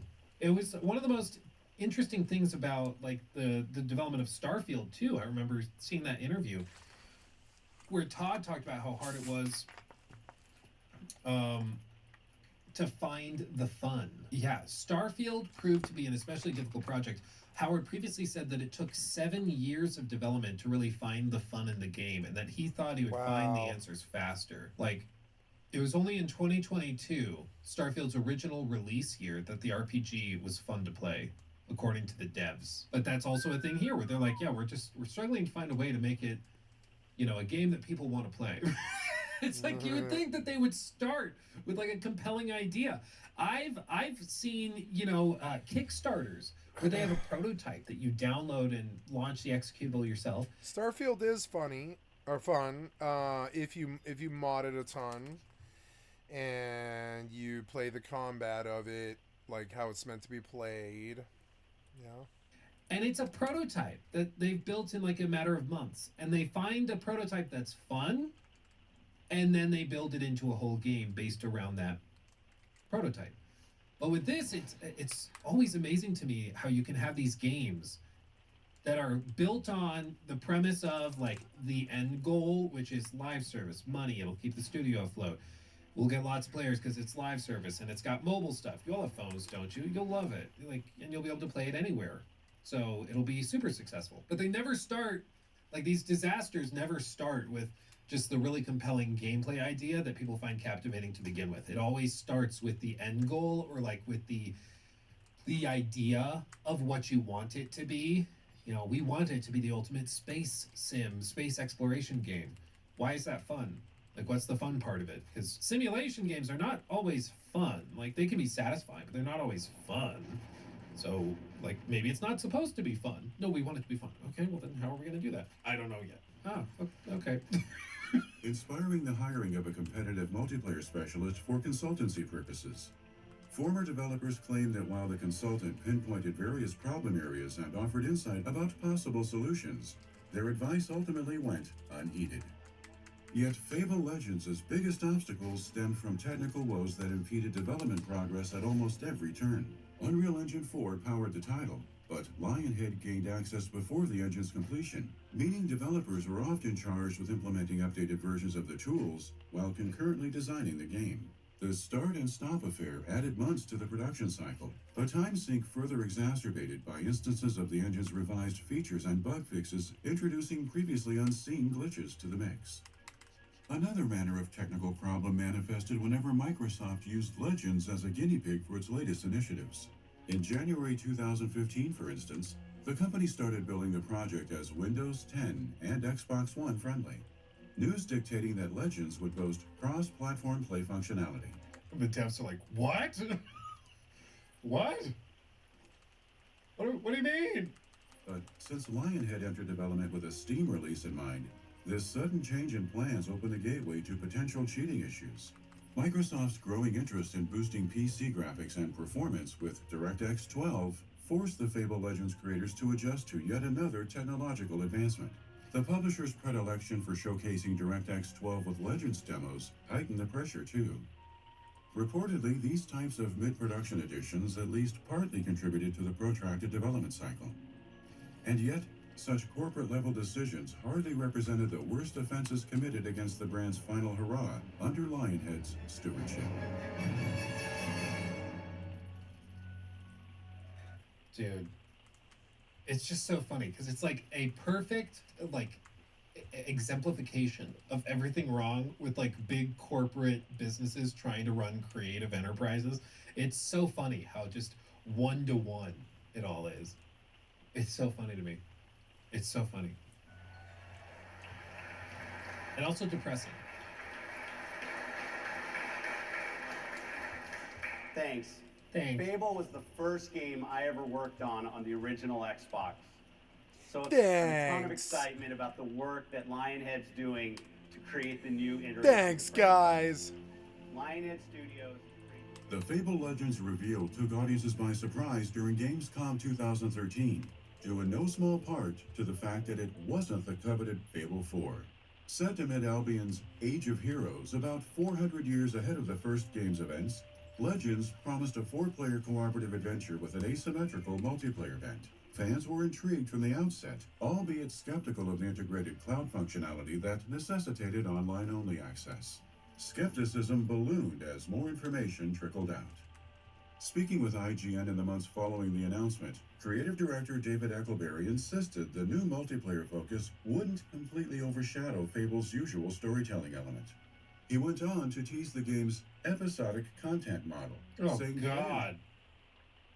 I know we're in 2025, and time has passed, and maybe in 2013, hearing episodic content model was exciting, but that sounds so horrible. It's like, yeah, this game series that you previously played because it was like sort of an RPG and it was about compelling narratives and characters in this sort of open world setting that was really captivating and compelling. It's like, well, we're going to make it episodic, live service, always online, and asymmetric multiplayer. It's like, you could not have ended farther from where we started if you were trying. It's amazing. You should expect the experience to unfold in terms of seasons and content. such that its launch would mark Season 1 with new quests and storylines releasing piecemeal as DLC. According to Eccleberry, Lionhead built Legends to adapt and evolve over the course of several years. Eccleberry's comments stopped short of specifying long-term intentions, leaving series faithful to guess at what the studio had in store. Some eagerly awaited additional information, imagining Fable as an MMO light akin to Diablo 3. Meanwhile, more skeptical members of the community remained unconvinced that Legends deserved the Fable branding. This thinking persisted well past the E3 2014 gameplay reveal. Critics who went hands-on with the game shared their uncertainties as well. An IGN reporter wrote of enjoying the villain role, but felt the playable hero characters were less inspired. All in all, Legends provided standard dungeon crawling fare, yet did nothing to play on the franchise's distinct strengths. Even the gorgeous setting of Albion wasted Unreal Engine 4's raw power on compartmentalized dungeon designs. And it didn't help that Eccleberry advised a visit to the Legends website when asked about character backstories, implying such... He's like, it's not going to take away from the things that the original games did well. We're not taking away from the story, the character. No, we're not taking away from that. If you want to find out about them, you need to open up your phone and go to www.fable.com. It's like, so you've taken it away and put it over here. So you've taken it away. No, because we put it over there. Yeah, but you took it away from here, which is where we wanted it. And now it's over there. It's just like amazing. Yeah, oh my god, it's so... Such details wouldn't be communicated in-game, and thus heightening concerns that Lionhead's latest was Fable in name alone. Select players were able to judge the action for themselves when a closed beta test went live in October 2014. Yet, the game remained shrouded in mystery in some respects, with Microsoft finally lifting the veil on its games as a service model in February 2015. The publisher reportedly baked the free-to-play strategy into development very early on, but the public-facing reason for the decision prioritized making the game available to as many players as possible. It was expected that availability across PC and Xbox One would arrive by the end of 2015. Instead, that December brought news of the open beta's postponement to 2016. An official statement from Lionhead claimed that while the game progressed nicely, the delay came as a result of the developers believing they could make it even better. Unfortunately, they never got the opportunity to guide Fable Legends to its fullest potential. Sadly, this week is starting off on the wrong foot. Fable Legends and Project Knoxville have been canned, and Microsoft is possibly closing Fable developer Lionhead Studios and officially shuttering Press Play Studios. On the big shakeup, Microsoft said, "We have nothing but heartfelt thanks for the members of Lionhead." Oops. On March 7th, 2016, Microsoft announced the cancellation of Fable Legends and the imminent closure of Lionhead. The official Xbox Wire statement from Microsoft Studios Europe, which also publicized the closure of Project Knoxville developer Press Play Studios, said the changes would allow the gaming division to focus its investment and development on the games and franchises that fans found most exciting. The unexpected news left the affected companies reeling. Lionhead staff, in particular, had no idea why everything fell apart so suddenly. Yet former employees who spoke with Eurogamer anonymously pointed out a few possible motivating factors behind Fable Legends' failure. I'm guessing that nobody wanted to play it. That might be part of it. Might be a little part of it. One source placed the blame on mismanagement, claiming those involved with the day-to-day knew full well that Legends lacked both a fun factor and quintessential free-to-play features. Others argued the fault lay at the feet of Microsoft's free-to-play mandate, especially since core gamers distrusted the model and felt burned in the past by microtransactions. Let us fly this helicopter. Worse still, the publisher had overfunded the project. One of Lionhead's ex-higher-ups estimated the budget sat in the $75 million range, far too costly of an investment in the free-to-play scene. Similar service games were often made cheaply and released in an early state, then iterated on while simultaneously expanding the player base. On the contrary, Microsoft pictured Fable Legends as a flagship title, aimed at being bigger and more polished at release. From the outside looking in, it flew too close to the sun. In addition, those in the know maintain that most developers harbored little in the way of love for Fable Legends. Like the user base, Lionhead employees would have preferred Microsoft's investment in Fable 4. Sour feelings didn't prevent a small group of Legends alum from trying to salvage the multiplayer endeavor, though. After production ceased, core crew members banded together for Project Phoenix, an attempt at completing and shipping Fable Legends under a new studio banner that licensed the IP from Microsoft. The hope was that Project Phoenix would safeguard numerous jobs and revive Lionhead's final Fable adventure. Thanks to interest from 2 Chinese companies, the plan nearly became reality. Negotiations lasted for too long, though. By the time former developers outside of the core team caught wind of Project Phoenix, most had already landed on their feet elsewhere. One person explained that while Microsoft supported the idea, those involved simply ran out of time.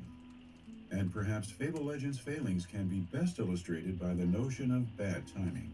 Announced during a fragile period for Xbox, when Xbox One's marketing blunders were still making waves, a Fable-themed live service hardly stood a chance. The premise practically oozed potential, but Microsoft's supposed technology-driven mandate and overly bullish live service approach seemingly left little room for the charm of Fable to shine through. A glimmer of hope peeks over the horizon, however. Microsoft has handed over the keys to the kingdom, throwing its weight behind a brand new Fable from Forza Horizon studio Playground Games. Xbox marketing boss Aaron Greenberg called the Playground-developed title a fresh start, promising fans a role-playing game through and through. While a traditional Fable, if done right, could inject a beleaguered IP with a fresh burst of energy, it's a shame that Lionhead's own vision for a fresh start was dismissed in favor of an online-focused experiment that never made it beyond the beta phase. Really is remarkable. I think it's a series of mismanagement. I mean, obviously they pitched Fable 4, that was shut down, and so a lot of the core team from Fable was so frustrated that they left in 2012, and then, you know, Fable Legends just floundered for 4 years. So, you know, it's not a surprising outcome.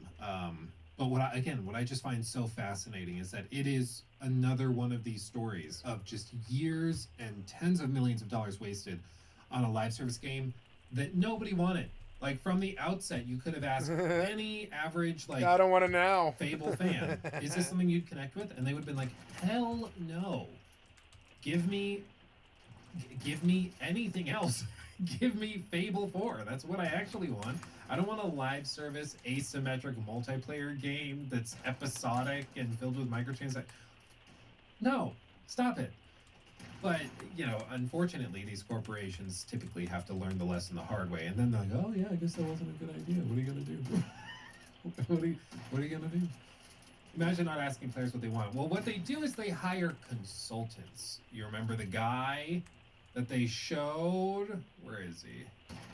Where is that fella? This guy. They hire a consultant who comes in. Yeah, this guy. The consultant who has worked on very successful mobile games. And they hire him to basically tell them what they want. That multiplayer games are the future, this will make tons of money, and then he helps provide feedback on it to make it more like a mobile game. But again, it's all built on the premise that, for one, Fable fans will connect with it. And I think that this is also another piece of it. When you're making an IP in an established franchise, I understand why some would think that it starts the race a lap ahead, right? Because, oh, it's got name recognition, it's in an established franchise that has a fan base. Even if not everybody in the fan base comes over to play it, we're still starting ahead of a brand new IP that nobody's heard of, right? So the idea is that you make it as part of an established franchise and you start the race with an advantage. But I think what is often missed is that gaming as a hobby is very easily influenced by like peer pressure and by sentiments and things. And when you have an established franchise that's known for one thing, narrative RPGs, and then you try to make a live service asymmetric multiplayer game that's episodic, that fan base will hate on it. They will swarm it, downvote it, they will complain about it, they will rage about it, they'll make videos about it, they'll make streams about it. They're not happy and they will let you know. And in gaming, Nobody wants to be playing the uncool game. Like, nobody. Everybody wants to be on what's popular, on what's cool, on what their friends want to play. Especially with multiplayer games, they want to be playing the multiplayer games that their friends want to play, and their friends don't want to be playing a game that nobody else wants to play. So it just creates this self-fulfilling circular thing where it's like nobody wants to play Concord because everybody jokes about how terrible Concord is, but Concord's terrible because nobody plays it, and some other stuff. But it just creates this cycle where it's like doesn't get players, so the game is worse, and then the game is even worse, so even fewer players come out to play it, and before long it's just spiraled down into the drain.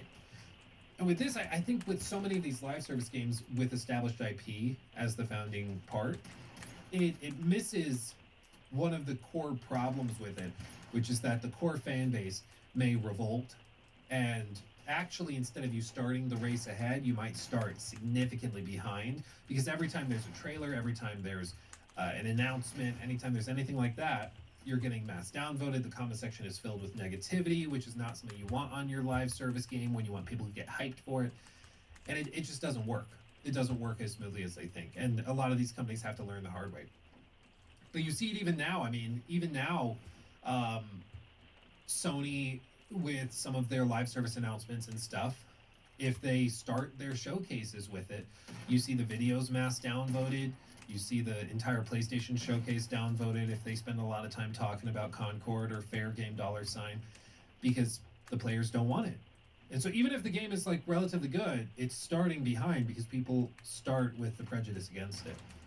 It just is what it is. Obviously, Larian needs to make a 5v5 hero shooter, Luke. I mean, if they were owned by Microsoft circa 2014, they probably would have been assigned to make a live service game. Or if they were owned by PlayStation 3 years ago, they probably would have been assigned to do that.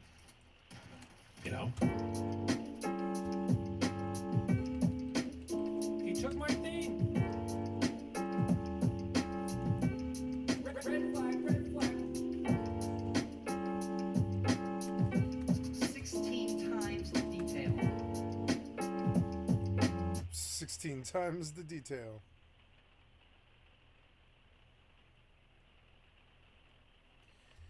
Well, let's see.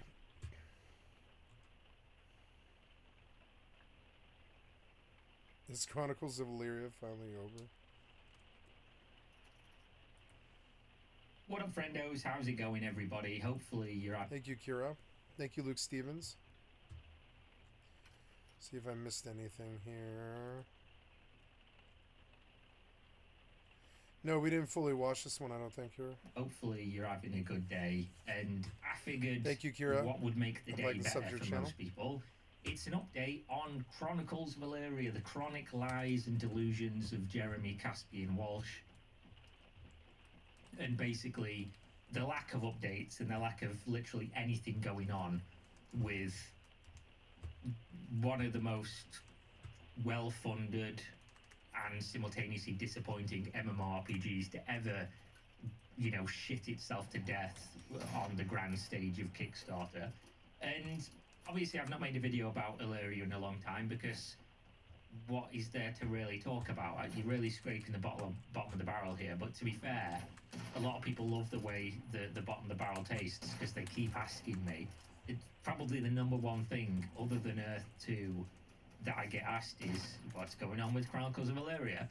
And honestly, not a great deal. There are some funny developments though, because obviously the only way that Caspian really interacts with his community, because there are still people who legitimately believe they wake up every morning in their fucking Transformer gym jams, scuttle downstairs like the good little boys that they are, like the happy little elves, and get on the Discord and then roleplay as if they own some fucking land in a game that will never exist and never meaningfully would have done, because it was all a pipe dream based on somebody who was grossly underqualified to try and do what he said he was going to do.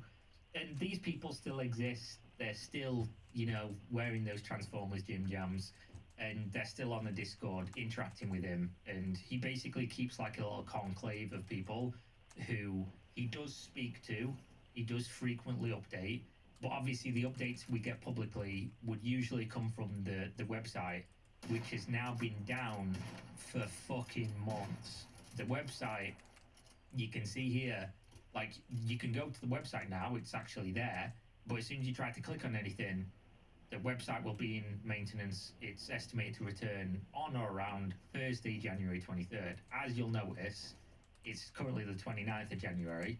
The website is not up, and you might think, oh, well, you know, maybe he's just forgot to update it and there's been a little bit of a delay, because that's fair enough, right? Sometimes when you're updating your website, 1 or 2 days, you know, maybe a week, can be a reasonable delay. I mean, I don't know why you're updating your website when the website worked fine to relay information about your game that doesn't exist. But obviously, maybe you just thought, if we have a better website, then maybe that will distract people from the fact that there is no game.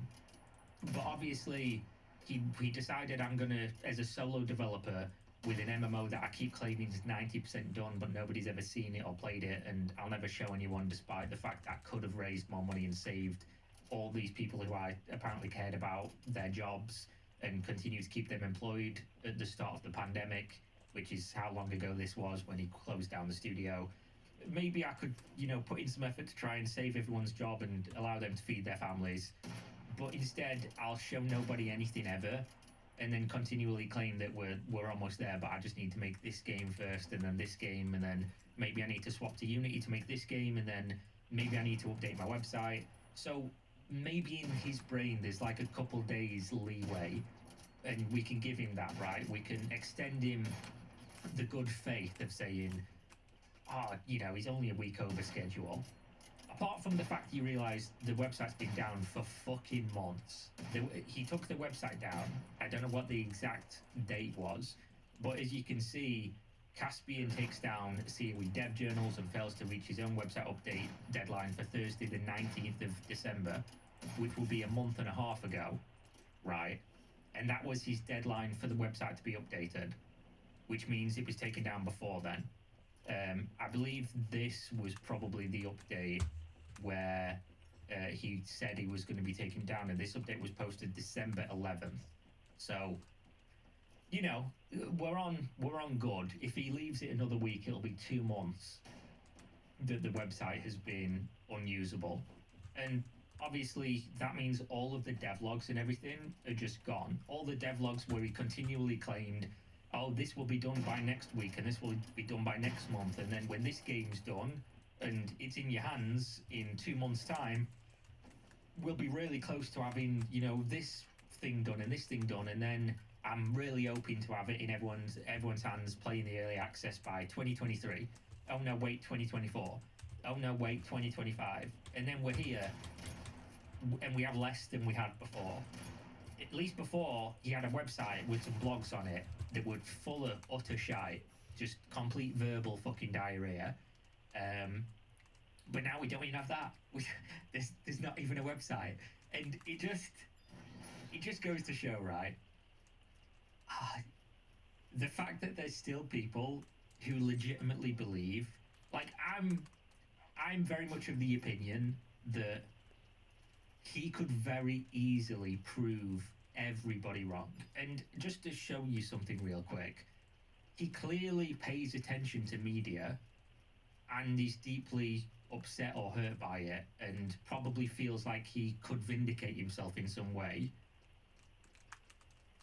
but never has done. So if you read this post, this was from back in 2022, so it's a while ago. This post from 2022 is talking about, this clickbaity MMORPG.com article talking about us.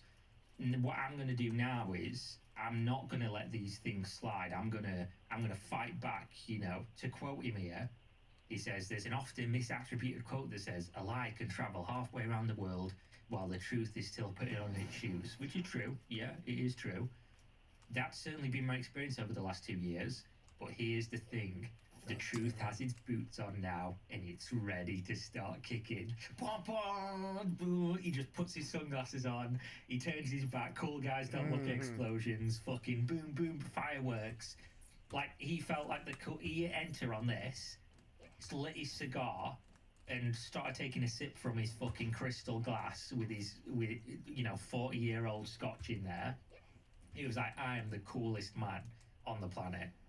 Because, I mean, this is a banging line, isn't it? Apart from when you realise the person posting it then didn't kick fuck all, apart from himself. In fact, he didn't get his shoes on at any point. While trying to tie his shoes, he fell over and knocked himself unconscious, and he's not woken up since. He's sleeping. He's asleep. Because this was in 2022. So he obviously knows people are talking about this stuff. He obviously knows these things are happening. And there would have been a very easy way for him to put all this to bed and to show everyone, show me, show his detractors, show MMORPG.com. Oh, you're all actually wrong. We do have loads of stuff and it is almost ready. Which would then make him utterly incompetent if he didn't show people that at the time, when he still could have raised more money and finished the game in a reasonable period of time. But he could just... I've said this, I've challenged him, he watches the videos, he listens, people send this to him. I know for a fact he knows I exist. Notice me, senpai. I've put this challenge out to him multiple times. Turn on a live stream, takes 30 seconds to run OBS Wizard to fucking, it's not magic, it's a software wizard that sets your settings for you. 30 seconds to do it, load up OBS, turn on the game, the MMO, put the IP out and the client and let people connect to it, an hour or two before so people can download it, and show that you have a game, show that you have even remotely anything that you've claimed for the last 3 years while you've been spinning your wheels. And what can anyone say at that point? We did watch this at one point. Yeah, you have this stuff. I remember now, and I watched this. Yeah, but it is funny to watch. That's weird. I've been tracking that game a long time, just like him.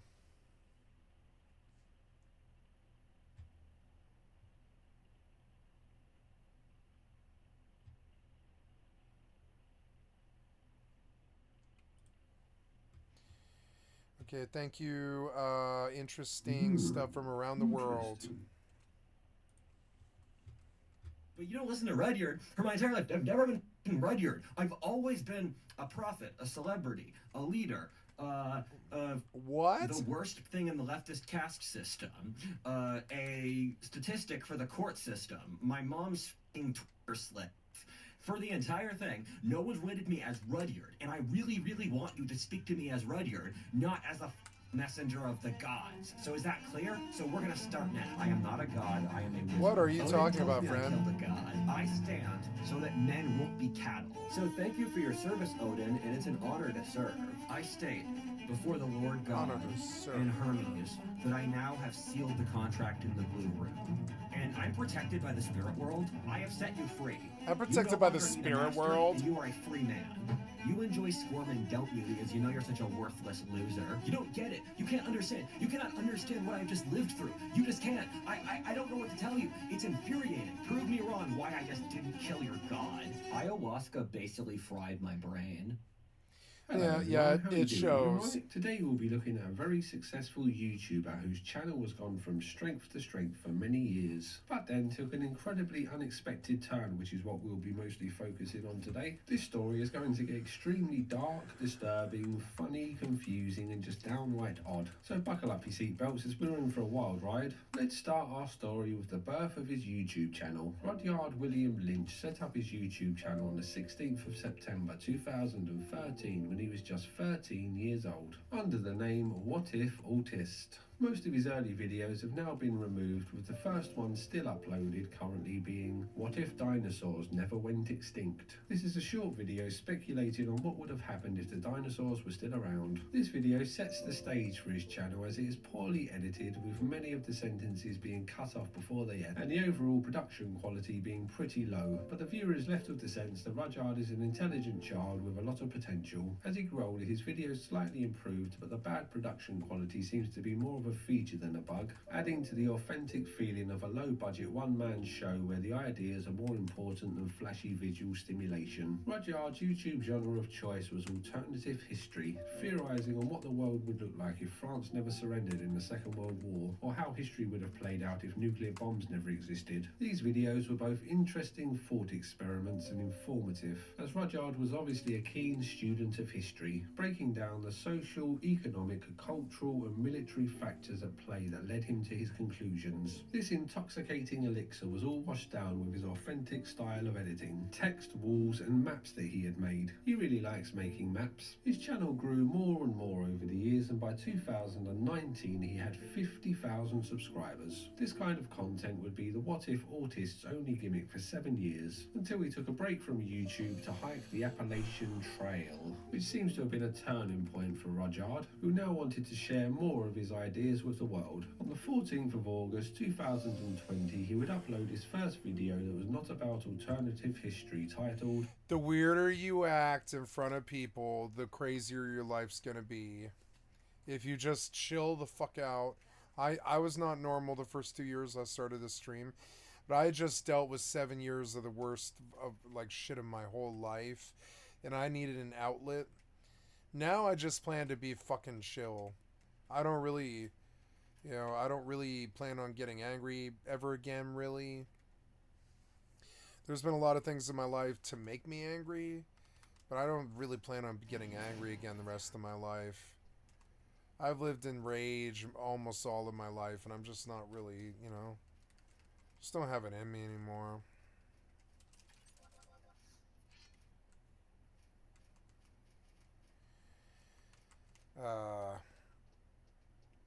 And so if you build your life up so crazy out of like some intellectuality where the people become to expect that from you, it can be a little crazy. You end up chasing things that you can't always provide, and maybe you have a bad day or something, and then maybe you can't deliver. I've never liked the pressure.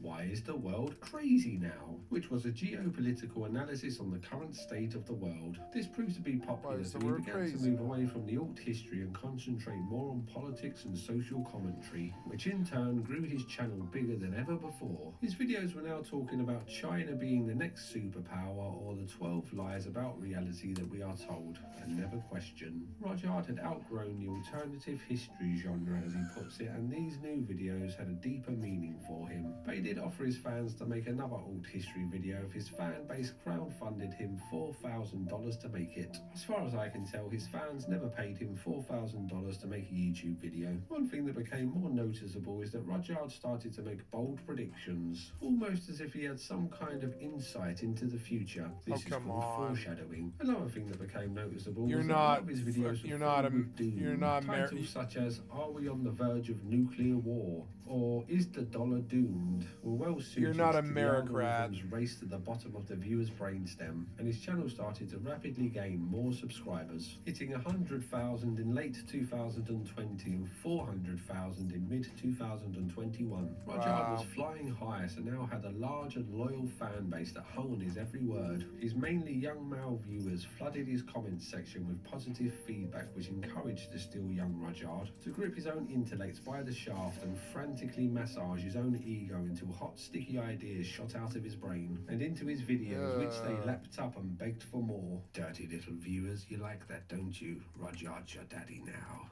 But not everyone was a fan of What If Autist. He had come out as firmly on the right of politics, so the left were not his biggest fans. And now that he was seen as somewhat of a thought leader on the right, a debate was set up between him and well-known horse enthusiast Walsh. Oh my god, his hipster douchebags gone wild. Like, look at it. Look how these people look. They all look the same. They all look like Destiny. My best friends look like this. Hipster douchebags. All of them. I can't stand it. I'm sure I look like it too. Was set up between it's fucking annoying. I'm sure I look like it too. Him and well-known horse enthusiast. He looks so much like my best friend. It's fucking scary.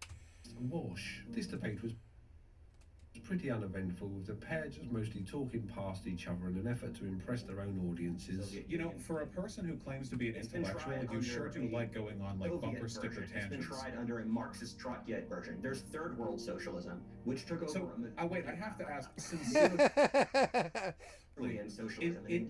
given we have so little I have to ask, are you ever going to stop?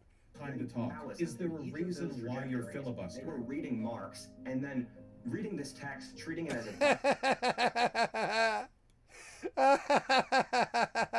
Bible. Roger Arden started to make videos talking about. Is there a reason why you are filibustering?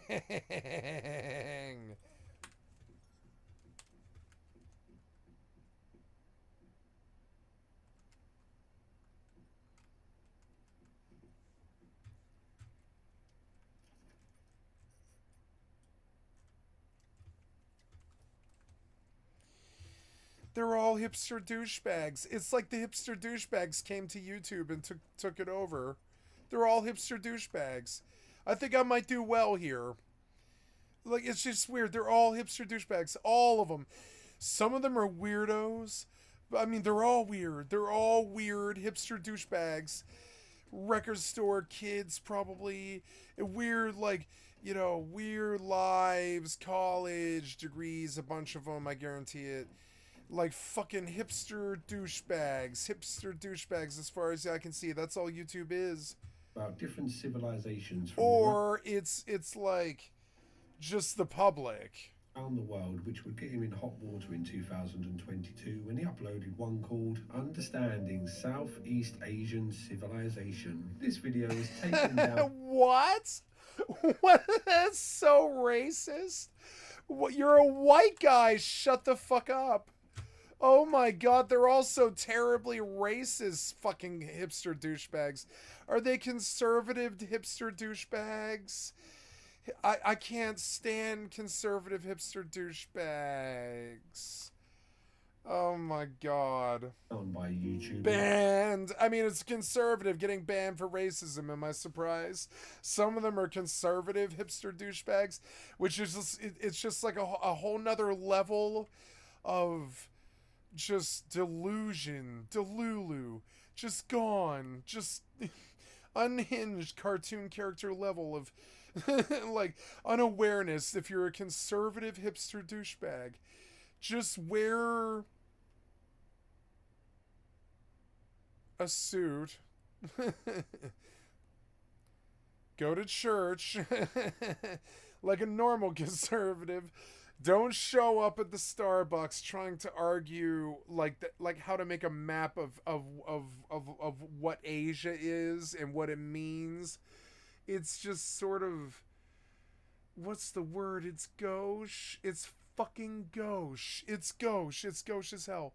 Do you know what gauche means? I'm not sure you do, hipster douchebag. It's like lacking ease or grace, unsophisticated and socially awkward. That's like Vosh. It's like Destiny. It's like like god damn it, and I get toxic and I'm just pointing out a bunch of names, but they're all like this though. Charlie's like this. They're all these hipster douchebag nerds who like wear glasses and dress up like Jesus. Asmongold, Charlie, they all look like Jesus. They all look like Wendigoon. It's so weird. It's like a YouTube made of conservative hipster douchebags. And sure, we all grew up on the same products, so I suppose it's just sort of whatever our backgrounds is. Whatever. Maybe it's not that they're conservative hipster douchebags. Maybe I should write a song about conservative hipster douchebags, and how much of a how comical it is that they, like, have the AI write a song. Let's go have the AI write a song. Go to Suno. Yeah, log me in. Yeah, go. We're gonna make a funny song now. Hipster. Okay. So, walking contra. Yeah. Okay. Here. We're gonna create. Now. Yeah. Here we go. So, walking contradiction.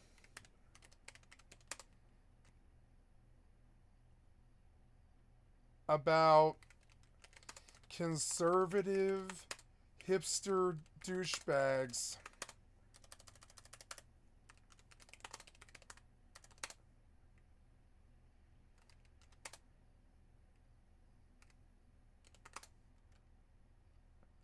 Tragically unself-aware. No, okay. Okay. Conservative hipster douchebags.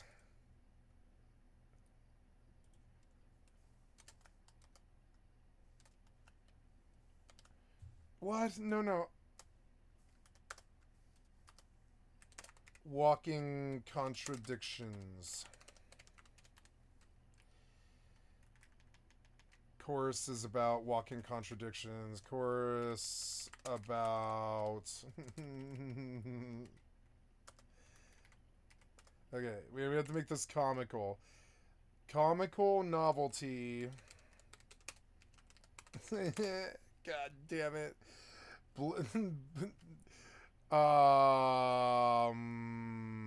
Happy trap.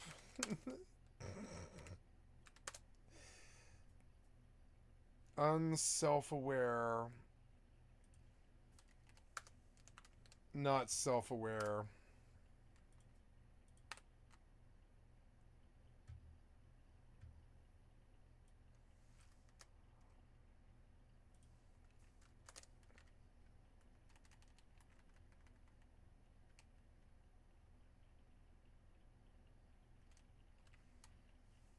Comical chorus about walking contradictions. There we go.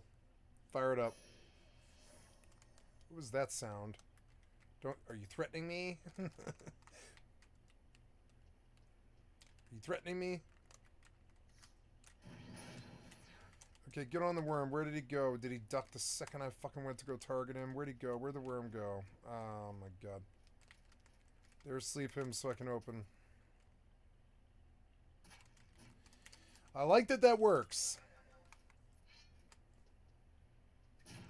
There, perfect.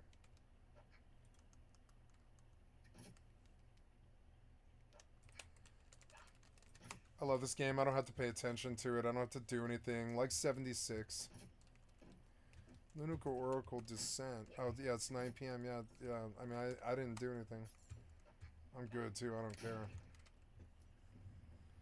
We'll just fire up like a stack of each or whatever. Or, I probably shouldn't do that. Or that.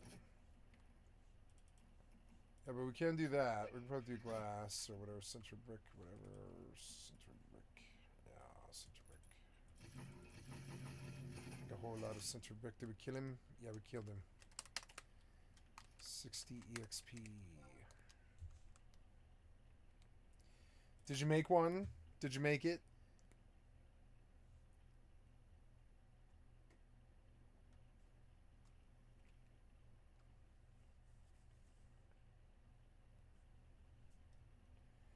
Did you make this? Right, my workspace. No filter. Oh no, hide dislike, yeah. To improve the working conditions, of something or another. Oh yeah, Nightshade. No, what's the name of the song you didn't like? Classic near instrumental song description about conservative. Now create. Now what do you call this? I didn't see you make it. Keep calm and fight on. Iron glasses? Yes. Okay, so two things. Here we go. Okay, iron glasses. Oh no. Iron glasses? Oh no. Is it going to be funny? I bet it is. Let's see. How long is it going to take you to write it? You're writing this right now, aren't you? And you're like, I'm going to write a really funny song with a good hook and all this. And you're like, oh, it's got to be happy and all this. Did you do this? Did you do it? Did you do it? None of these are public. I don't want them to be able to steal it or anything. Okay, so... Oh, that's loud. Wait, turn it down. Yes.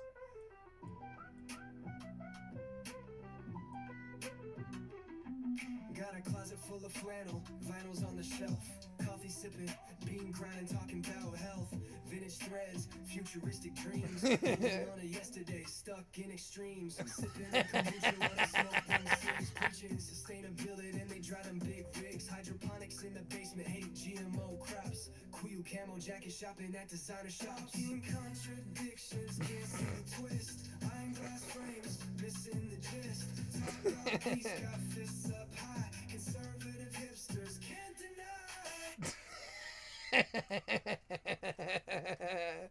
God damn it.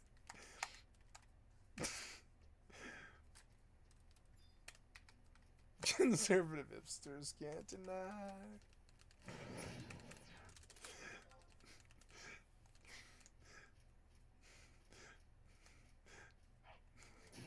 I like AI music. It makes me laugh. Like how fast it can write this comedic fucking like fucking rap battle song. I wish it would be a little bit more cutting. I need to add cutting to the description and just edit it a bit, add words to it to make it a little bit more nastier. But I like that it was tongue-in-cheek and it wasn't like very offensive or anything.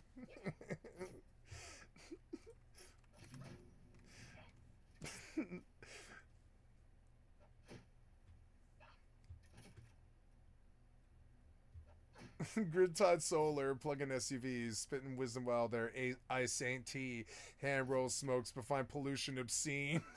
Want to save the planet with their online magazine.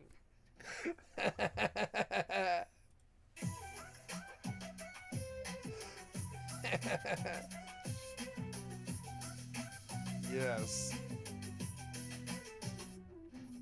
Spouting about their freedom, yet they shout censorship. Baking artists and bread. Spouting about their freedom, yet they shout censorship.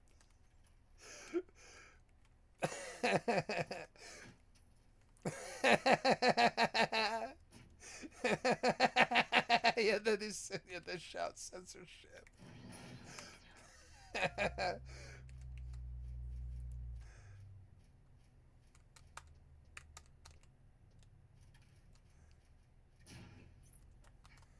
Kill the bee. Kill the bee. No, don't kill me. At least it wasn't the final sting. Kill it. Don't let it kill me. Don't final sting me for 50. No, I don't want to die. I don't want to die. I don't want to get sent home. I don't want to get sent home. I don't want to get sent home. Oh god, it's kind of scary. It could sting. It could sting. What do I do? No, I'm just gonna kill it. I'm just gonna kill it. One more hit. He can't kill me in time, I don't think. I mean, he could. If he crits the final sting, but he did the wrong TP skill. 54 sword skill, not bad getting up. Oof, risky. Man, if I can't even leave Dem, I've got a long time to go. Okay, well, I got another funny, like, iron glasses, bitch. I've got another funny, like, iron glass frames, missing the gist. Talking about peace, got fists up high. Conservative hipsters can't deny.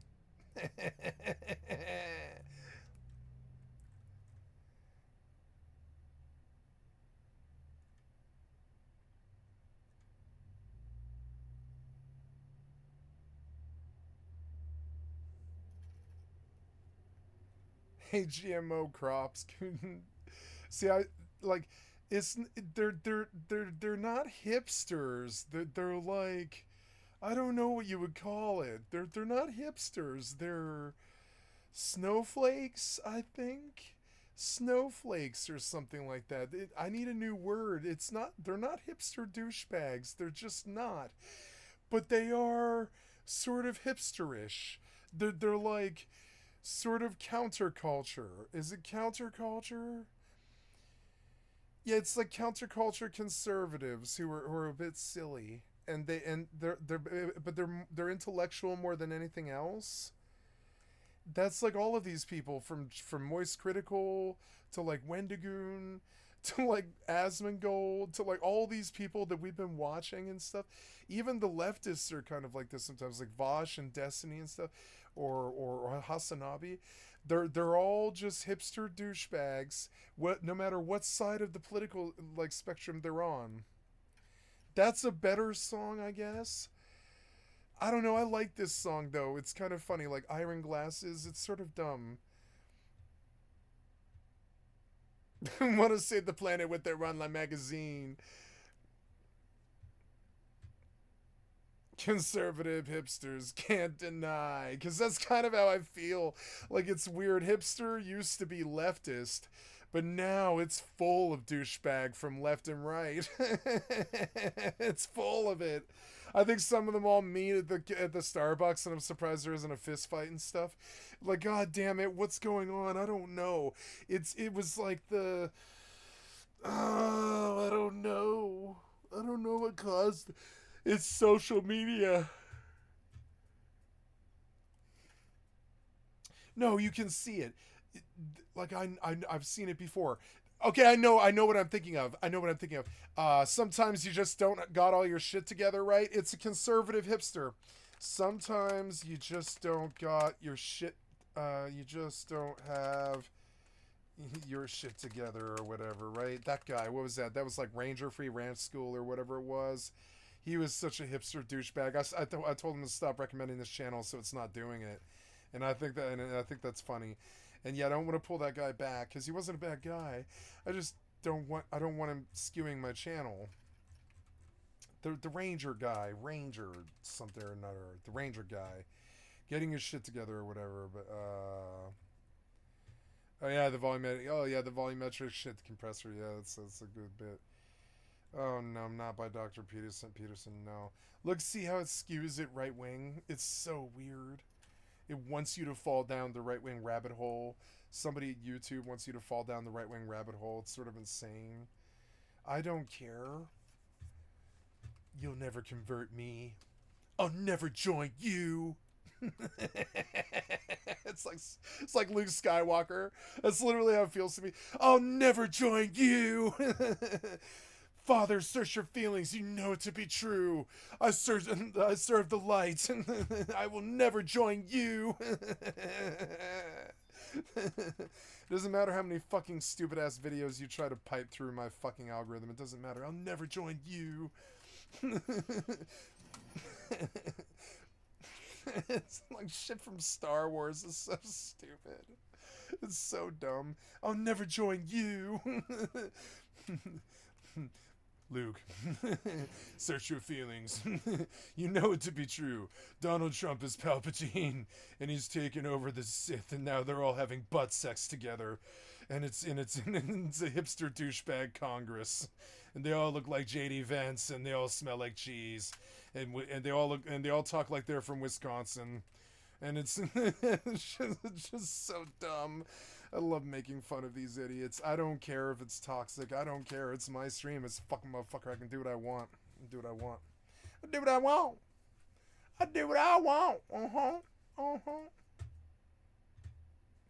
Back to the drawing board. I'm done with this guy for the night. I mean, he kind of drones on. Don't let my manager find this video. I need the money. You're a man. A real man doesn't have a manager. So, See, I don't know you.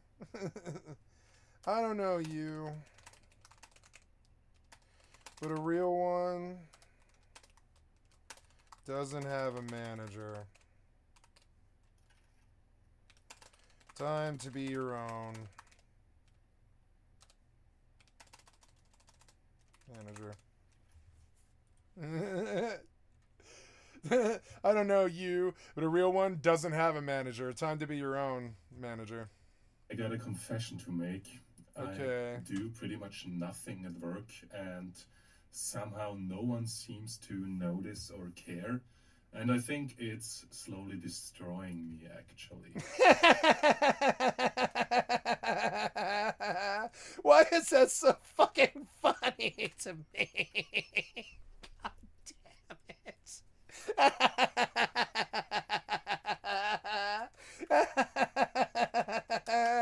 God damn it. Never mind.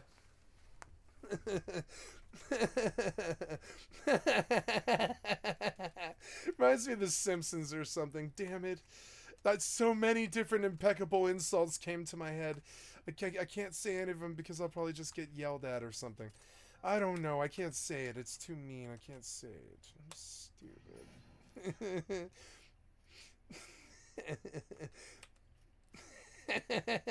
Things you'll never hear me say. Hold on, I gotta hear him say it again because it's kind of like a punchline. He kind of says it like a punchline. Takes him 15 seconds to say this, but it's almost like a punchline. So I got a confession to make. I do pretty much nothing at work, and somehow no one seems to notice or care. And I think it's slowly destroying me. God damn it, like 7 insults popped into my fucking head. I have to rip him. I have to take a shot at him. No, I don't. No, I don't. No, I don't. No, I don't. I don't have to take a shot at him. I don't have to take a shot at this guy. I'm just going to get off it. I'm just going to get off it. There was something I used to do in this situation. God damn it, it's like The Simpsons. There's something I used to do in this situation. I've got this giant tomato and I'm staring at a big butt like waving in the air. It's like there's something I used to do in this situation. I start to have a seizure.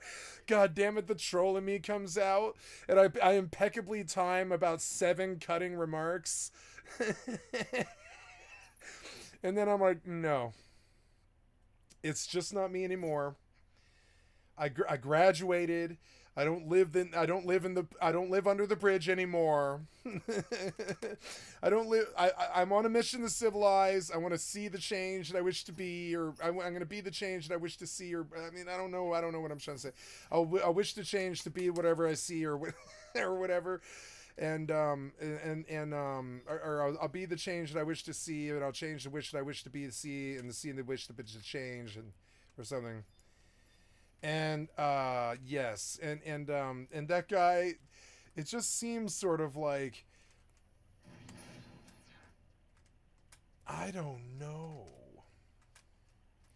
Some of these guys, I can't even stay on their video 15 seconds or something before I'm like, it would waste valuable seconds.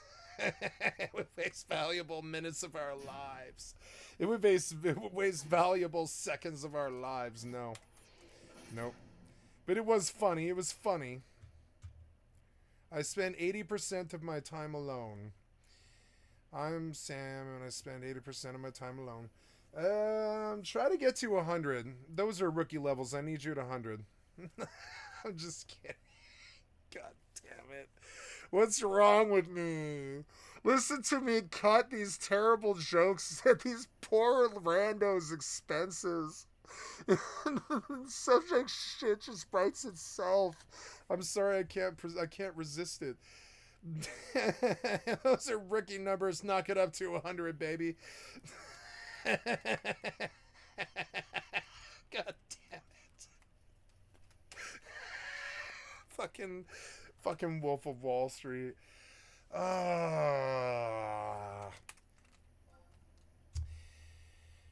Podcast operators need to be stopped. Sam Hyde and Nick and Rochefort. I don't think so. How poverty became the new normal. Are you sipping coffee in your car, buddy? Why do you have a coffee cup in your car? Never mind. Seems like the kind of coffee cup that would spill. I really would just not bring that coffee cup in that car. It couldn't possibly fit in your cup tray. Hey, it's the report of the week. Hey, I remember this guy. I haven't seen this guy in like Hello, everyone. 3 years or something. Yeah, I haven't seen this guy in a while. Yeah. This is Running on Empty Food Review. Cloud Candy showed me this person. Well, hello, ladies, gentlemen, and everyone watching. Welcome one and all to this news. God damn it. I had so many fucking impeccable fucking comments God damn it, I need to just out with them, but no. I'm not the troll under the bridge anymore. Edition of the Running on There's this point where it becomes too loud and too abrasive. The food review series. I'm your host, the report of the week. Thank you for checking in. Changing things up ever so slightly, anyway. It's not to say that I haven't done reviews of You need a better microphone like me, friend. items from Domino's before, because I certainly have, but they aren't the most frequent occurrence. So it's always interesting when they have something new to the menu to offer, anyway, and it's just a little bit of a change up, which can be exciting.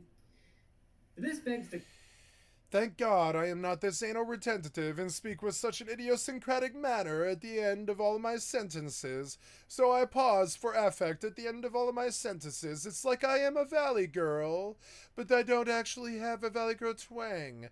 I just talk like this, and I enunciate at the end of all of my sentences.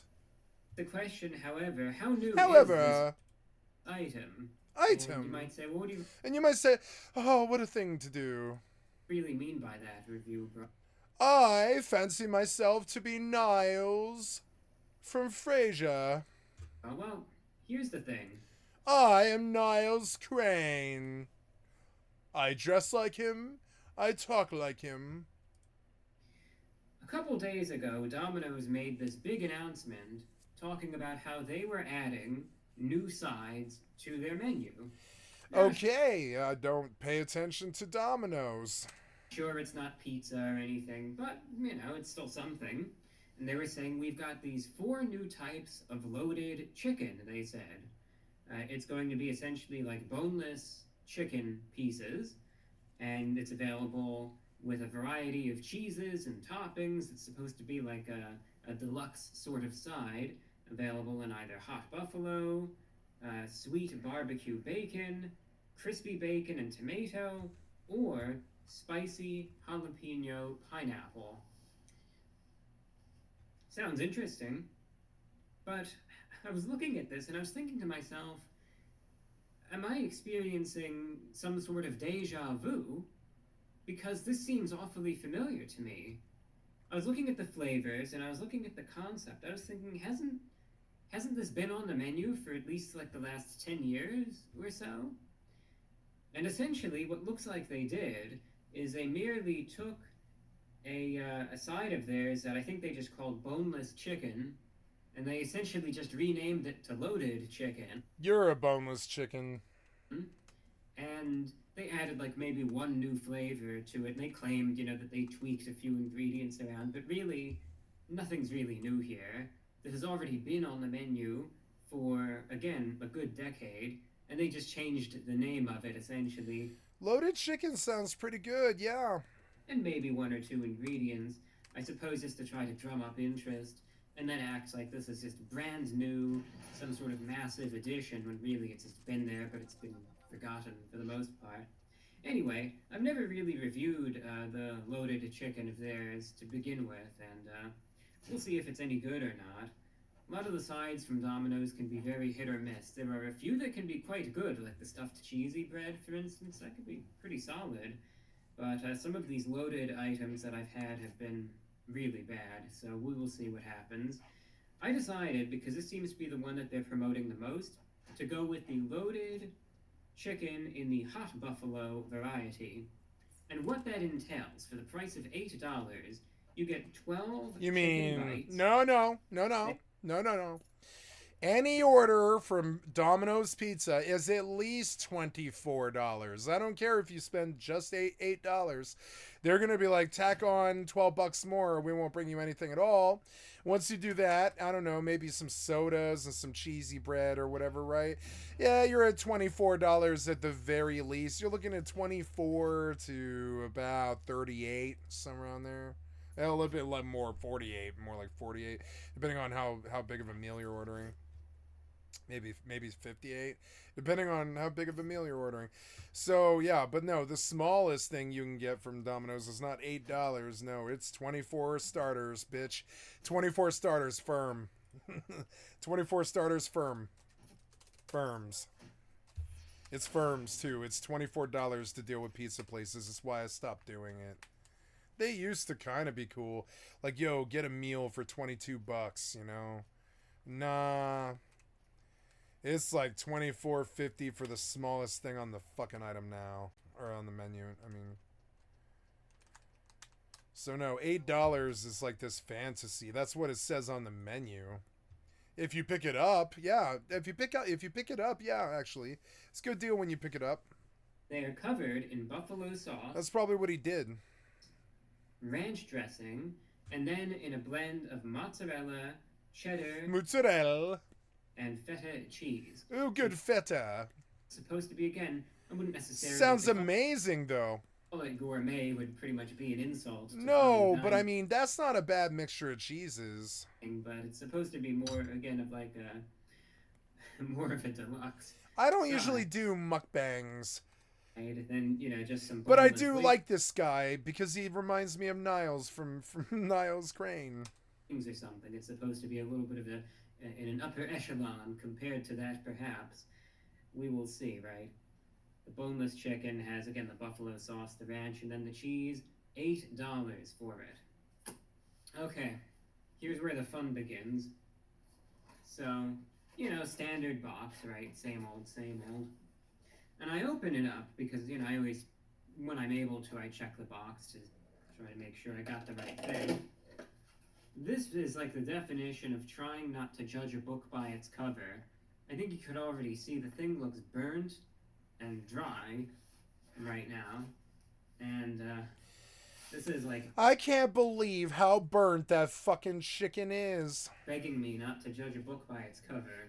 I can't believe that's what you got from your local Domino's. That is fucking disgusting. Look at the burnt fucking chicken that this poor guy got from Domino's.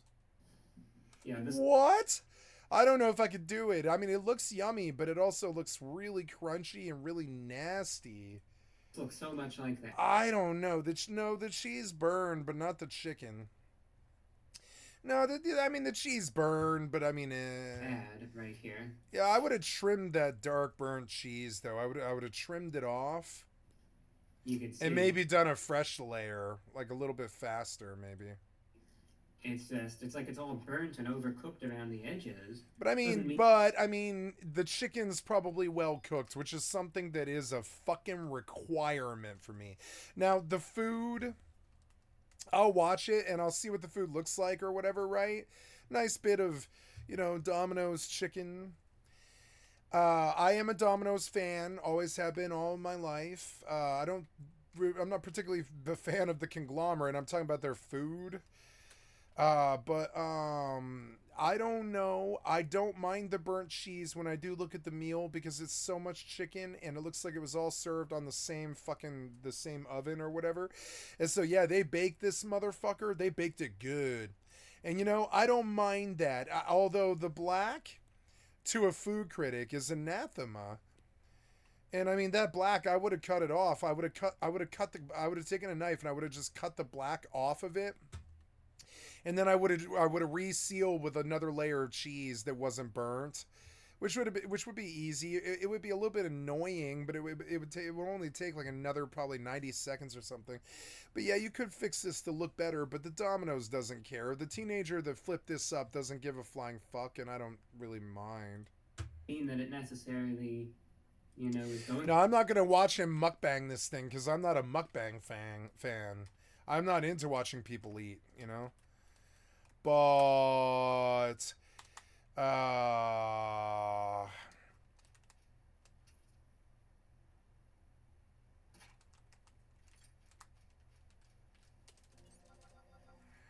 will watch the food. I never knew what this guy's name was. Yeah, the report of the week, huh? All right. Going to be bad or anything, but it certainly does not look like how it's advertised as being.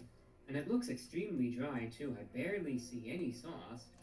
And like I said, I don't think it's supposed to be blackened to this extent like this. So I think that they cooked this for, I think, a tad too long, if you ask me. And maybe the sauce evaporated, right? We will see. but it certainly doesn't look all that great. Time will tell.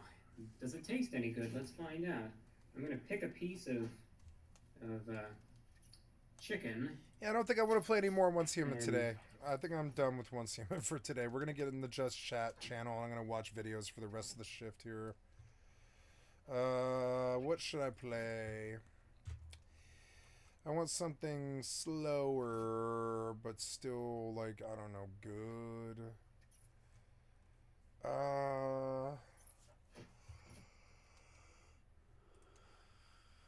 I'm just gonna watch this fight and make sure I don't lose it.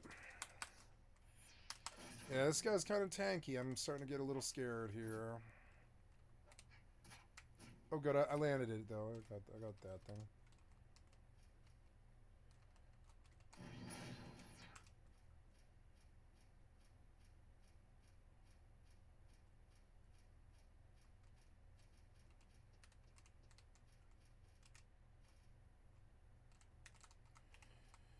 Paralyzed?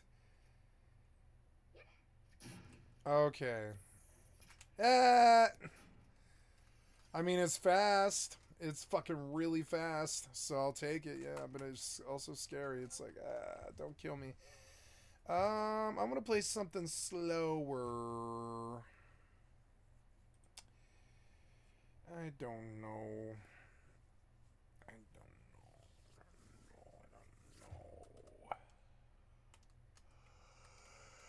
Yeah. We'll watch him. We'll watch him. We'll watch the initial reaction, but I don't want to watch this guy eat. Out. Try it out, and let's see if this is any good or not. It looks good. The hot buffalo loaded chicken from Domino's. You need sauce. What about the sauce?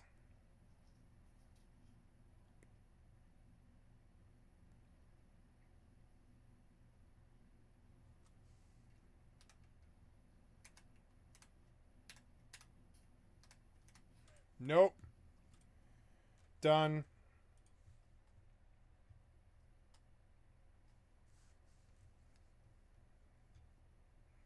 Arson revenge turns into 30 years sentence. Midwest safety. No, you shouldn't have done this. This is going to be 30 years and something like that. Yeah.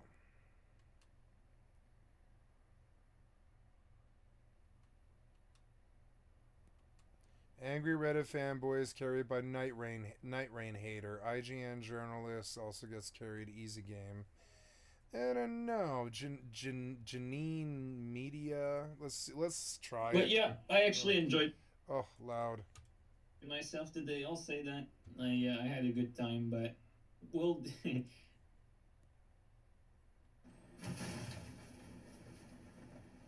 Bro has like the best fucking drop in the game and doesn't even pick it up.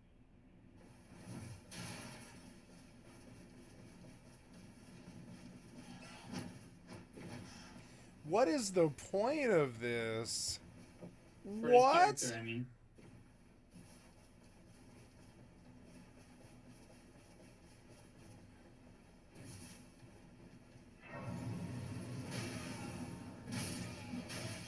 That's so slow.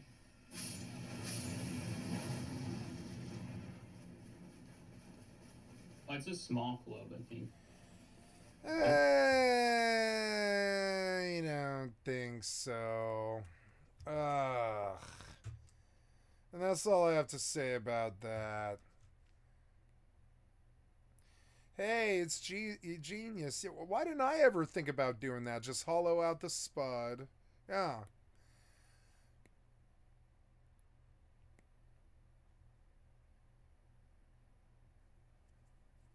Potatoes, eggs, and cheese, or just no eggs. That's genius. Why didn't I ever think about that? Busy intersection, stealth camping. Make strong alcohol with no equipment. Okay. In this video, I'm going to show you how to turn cheap, Bro works at McDonald's. Normal orange juice into strong booze in 3 simple steps. But please, watch the rest of the video to find out how easy this is. Fucking barefoot?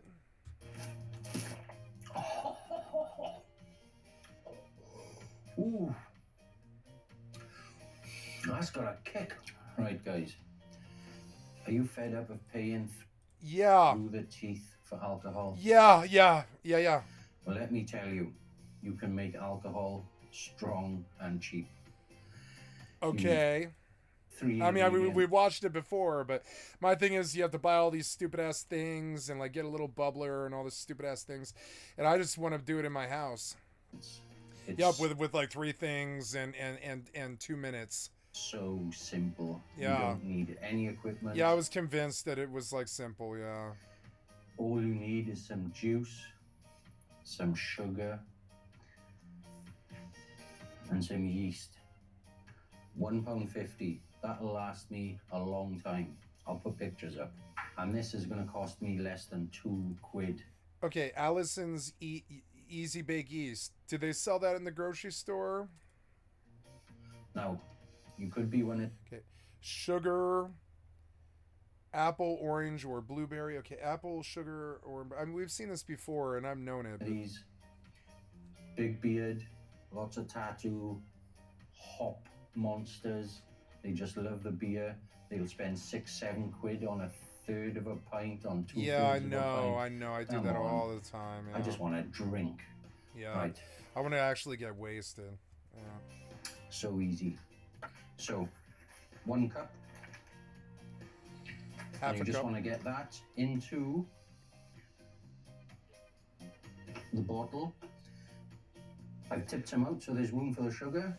That's all you need to do. Tip that in. And this is going to be strong. Doesn't matter if you spill any. Trust me, it's homemade. Right, that's not going through the funnel. So this is the first time I've tried to use a funnel. I've done this dozens of times. And I was trying to be fancy using a funnel. I'll be back. So, that's shit. Big funnel. 1 cup of sugar. Should fall through. Yeah, right. 1 cup of sugar. Screw the lid on. And shake it around until the sugar's dissolved. Right. Sugar's in, sugar's dissolved.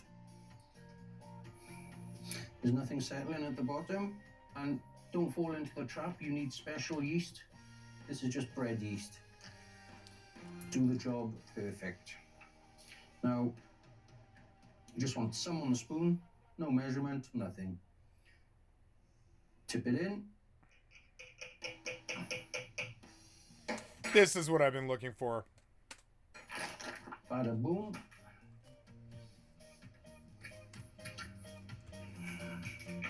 No prep necessary. No prep necessary. Strong booze on the way. Strong booze on the way. Now this is apple. We're just going to mix the yeast in a bit. I can't get back to your video. And then, just because I've done it so many times, I've been interested on how actually strong it is. So I've got myself a hydrometer there. We don't Where's the actual specifically video? need It's that so at all annoying. because you can taste how strong it is. One way I like to describe it is a double shot of vodka in orange juice. I can't It's quite find nice, this to be video. Like, where are you? There you are. So that's the first one done. Now, future me will tell you how strong this is. So the ABV turned out to be, not yet. We've got to show the brewing, the bubbling and the brewing.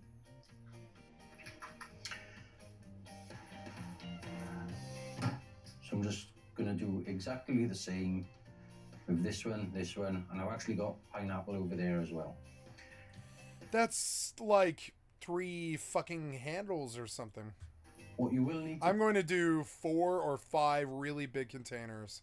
do Apple juice or whatever. Yeah. is just loosen the cap. That's just it. enough That's it. so you can squeeze it. So that means when the fermentation starts, all you're going to get is air coming out and no nasty bacteria going in to spoil it. People will try and make you buy special bungs and balloons. You don't need it. You don't need it. This is fine. I've done it dozens of times. So let me get the others done. So I'm actually going to rip this top off. I don't know why they make these now with a top so you can't just pull it off. Right, because there's a reason behind that. You've got much more control over it. So you want it on and just slightly off. So as I'm finishing up this last one, it's only... Yeah, on the 20th, I'm gonna buy like 5 or 6 huge things of juice. Like the whole grocery cart's gonna be Canada Dry and juice and sugar. It's taken me a few minutes to shake the sugar, and I like to give it a bit of a shake as well after I put the yeast in. And let's be honest, guys, I know this ain't gonna be a problem for you. No, no. And that's it. That's how easy it is. The next step is just to put these puppies aside, making sure that the caps are slightly loose so the air can get out. Put them anywhere you want. The warmer, the faster the reaction will happen. The colder, the slower. So I just put them on the top there and wait. And you know when the reaction's happening because it will bubble. You'll know when it's ready because it will stop bubbling. It's not rocket science.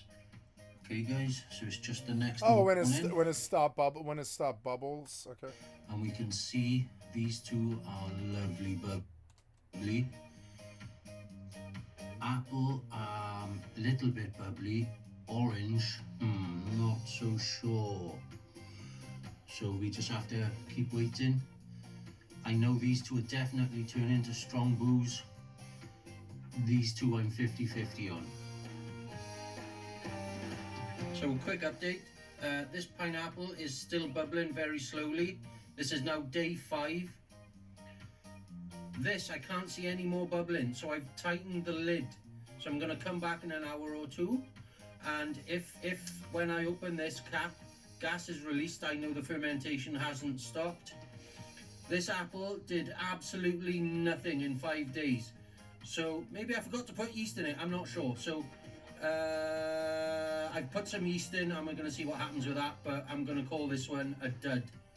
And then this orange, I can absolutely see some bubbles coming out of this one. So I'm quite confident this one is gonna turn. Yes, people, it's time. We've got orange, we've got pineapple, and I thought I got grape, but it's actually blueberry, and I don't like blueberry, but I'll drink it. Right then, so let's get these glasses filled. Right, the moment I've been waiting for. This has been fermenting for 9 days, probably 9 days to the hour. And now is taste test time. Orange, pineapple, blueberry. So you can see when you pour in the bottle, you gotta be careful because there's sludge at the bottom. Probably pieces of fruit and a lot of the dead yeast, because when the alcohol gets to a certain percentage, it'll kill the yeast will fall down dead, and then your drink's ready to go. So just be careful when you're pouring it out, not to get the sludge out the bottom. I've already decanted this with my orange into a nice glass bottle. So, and I've got the numbers for how strong it is, but I haven't worked it out yet. I've never done it before. I don't even know if it's going to turn out. So let me just. Oh, it just smells like vodka orange. Okay.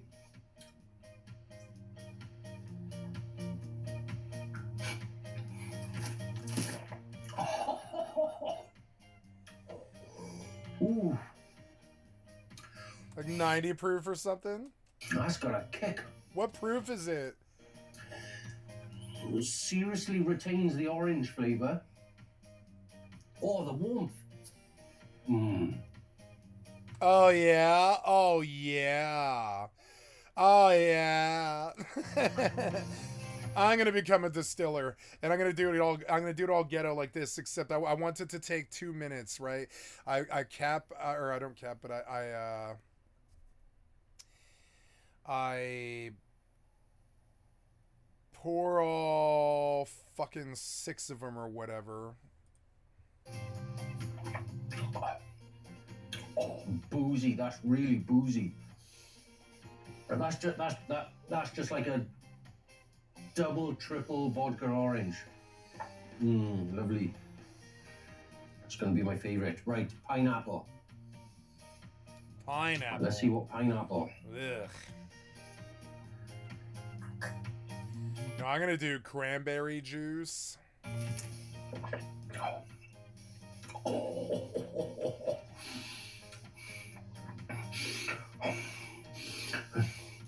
You know, I don't know how to describe it, but it's just boozy. That's good though, because I can just mix it with normal juice. And who cares? I'll just mix it with Canada Dry and normal juice. Who fucking cares? I'll cut it. I'll cut it.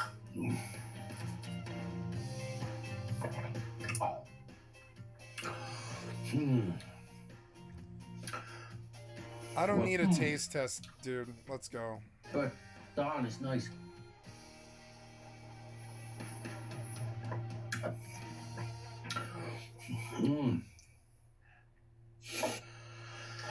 So I've got an apple one still going there. I haven't included it because on day 5, I think it was, there seemed to be nothing happening. So I added half a spoonful of yeast again, and since then it's been fizzing lovely. So that's going to be done maybe in another good 4, 5, possibly 6 days. So I got that one to look forward to. Right, so time to work out the ABV. I only did it for the orange because, to be honest, I don't care because one of these gets me drunk. That's fine. I'm just curious on how strong it actually is. I mean, it's not going to go anywhere further than 11, 12%, I don't think. You're not going to believe it, guys. I actually can't believe it myself. 38 is fascinating. What?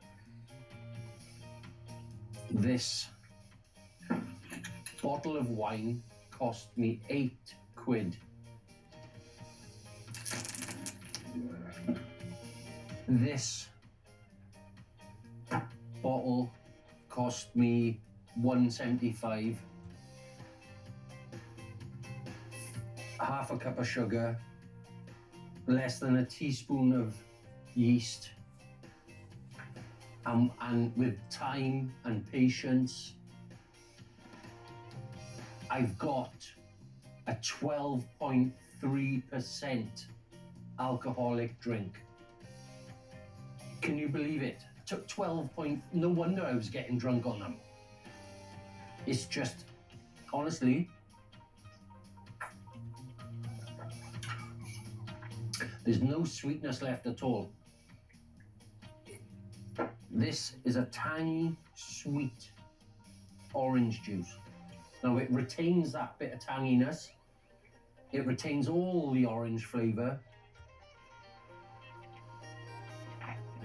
But all the sugar that was in there has turned to alcohol. And believe me when I say it's like a double or triple shot of vodka in a decent bit of orange juice. This wine Yeah, this was good. was 13%. Cost me 8 quid for less than £2. Is that a blackberry? I've got the same size at 12.3%. I'm gobsmacked. Wow. Wow. Guys, if you want to save money and you drink and you're not too fussy, but you don't even, it's nice. It's actually really nice. This is what I'm drinking tonight. Awesome. Please give it a go.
Yeah, that's my problem with it now too. I came looking for comments because I was like, I'm not really sure this is that much cheaper because juice is like $4. So 4 or 5 bottles of juice would be like $20. At that point, you could get like a bottle of, for like $25. You could get a bottle of vodka and like, you know, juice. I don't know if it's the best plan, really.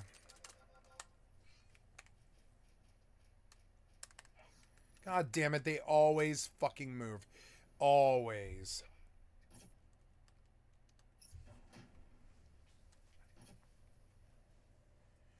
Yep, and then if losing your sight doesn't matter to you.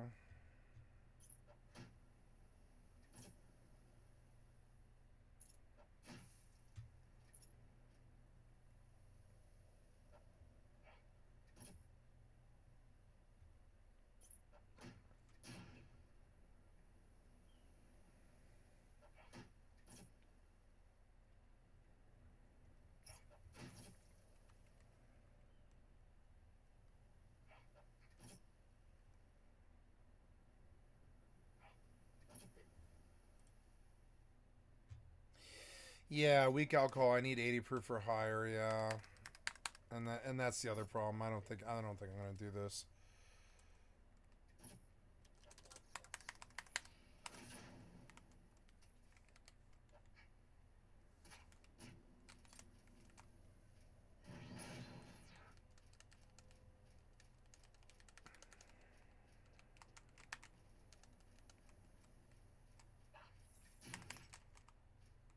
Kill you, bee.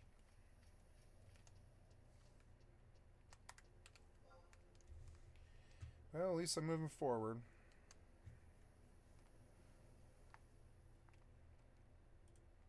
In what is suspected to be a mass flagging attack by Southeast Asian nationalists in response to statements he made in the video about tropical climates having an impact on intellectual outputs. The video was later re-uploaded by him and is still up at the time of recording this video. His channel is now starting to move to more abstract topics. Things like people having psychic abilities and using magic, with titles like "Did the CIA discover the spirit world?" or "Explaining ancient." What do you mean discover the spirit world? This is called foreshadowing, something of a recurring Fucking theme. Carlos Castaneda has done more to discover the spirit world than the CIA. These predictions, and I'm still shocked when they happen. LOL. In late 2020, early 2021, I predicted 1. A Russian invasion of Ukraine. 2. China turning Maoist and preparing to invade Taiwan. 3. The US moving to civil war, thus destabilizing the rest of the world.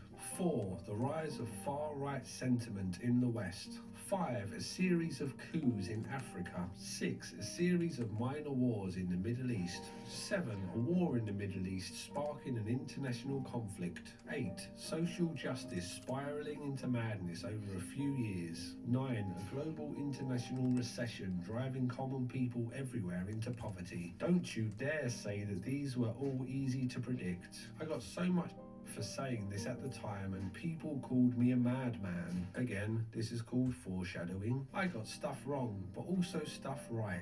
I always wanted to be wrong, since my pride isn't worth the lives of millions, but now I kind of stand in horror. I'm not sure that it takes Nostradamus Russia's to predict underworld. wars in the Middle East and coups in Africa, if I'm honest. But a big part of his predictions was that a civil war would break out in the USA by April 2025. He would talk about this a lot and soon was invited onto many podcasts to explain his theory.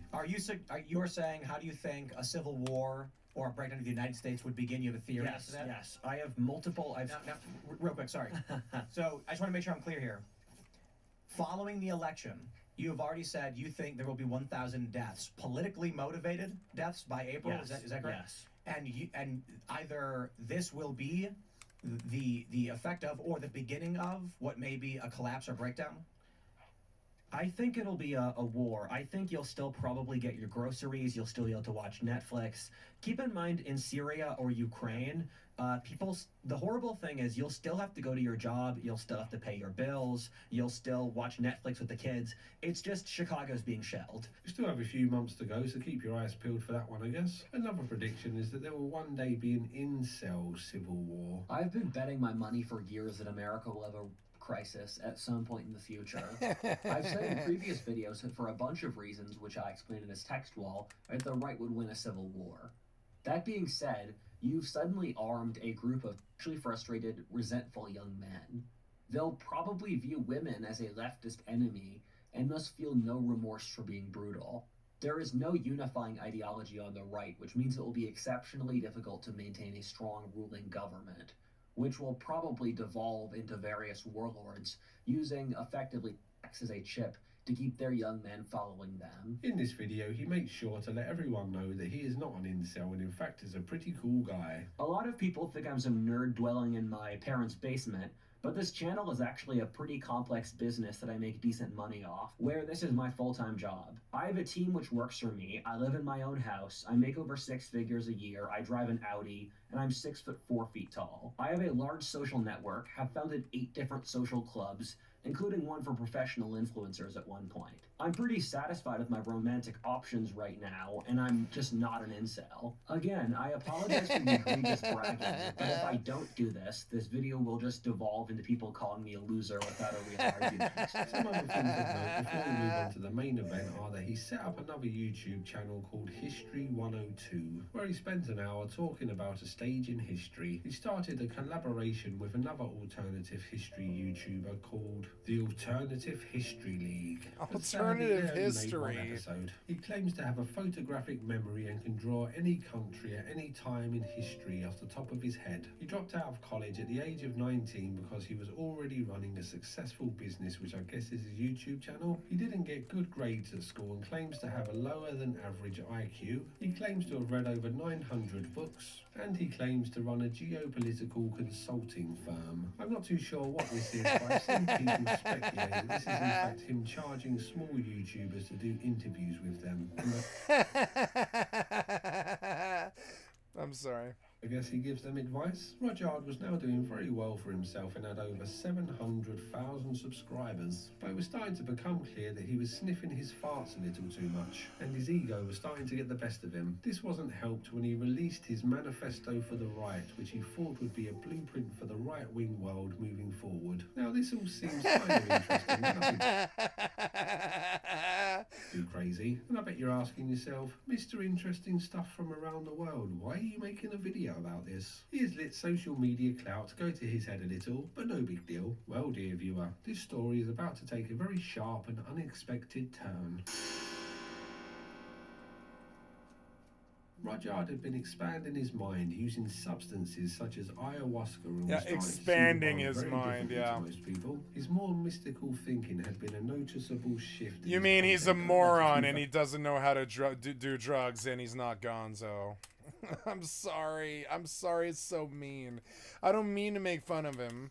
I'm sorry. Oh, damn it. 2021 when he put out a video. That dude does not know how to do drugs.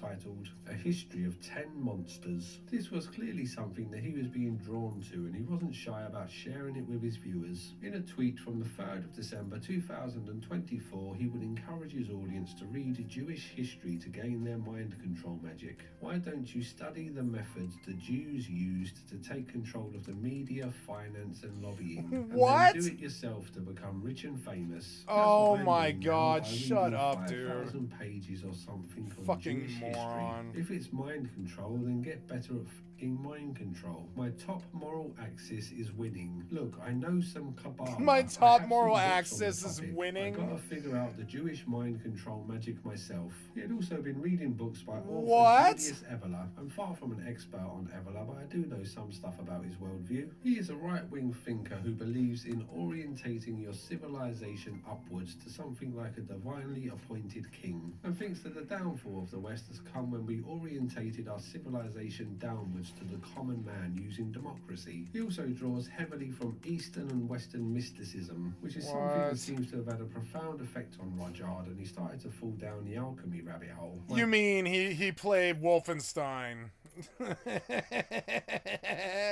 Alchemy rabbit hole over the last year has been awesome. Expect like 10 videos soon. What if Autist had been losing this videos fight regularly for a long time? I don't want to All die. of a sudden this stopped, and for a few months his channel was a barren wasteland. Rudyard wasn't taking a break though. Please he had fucking been sleep. feverishly working away in the background on a project that would be his magnum opus, a beautiful symphony that brings together all of his ideas into one masterpiece. On Christmas This bee Day, was roided for some 2024, dumbass he released reason. the first part of a bizarre 12-hour biographic series detailing everything about his life and his worldview. To say the least, this series goes into some unexpected things and wasn't received in the way that Rudyard was hoping. So before we get into the main event, I think it's important to remember that all of the stuff that we are about to witness has been written down in the format of a script, with Rudyard going off on tangents then coming back to the script. From access to...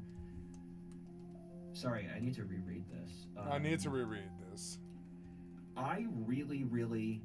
Oh, I really seem to talk with a very, very authoritative, tone of voice, where I really seem to be telling you how everything is. I'm just telling you how everything is. It might be a really, really crazy thing about, I don't know, some other race or something.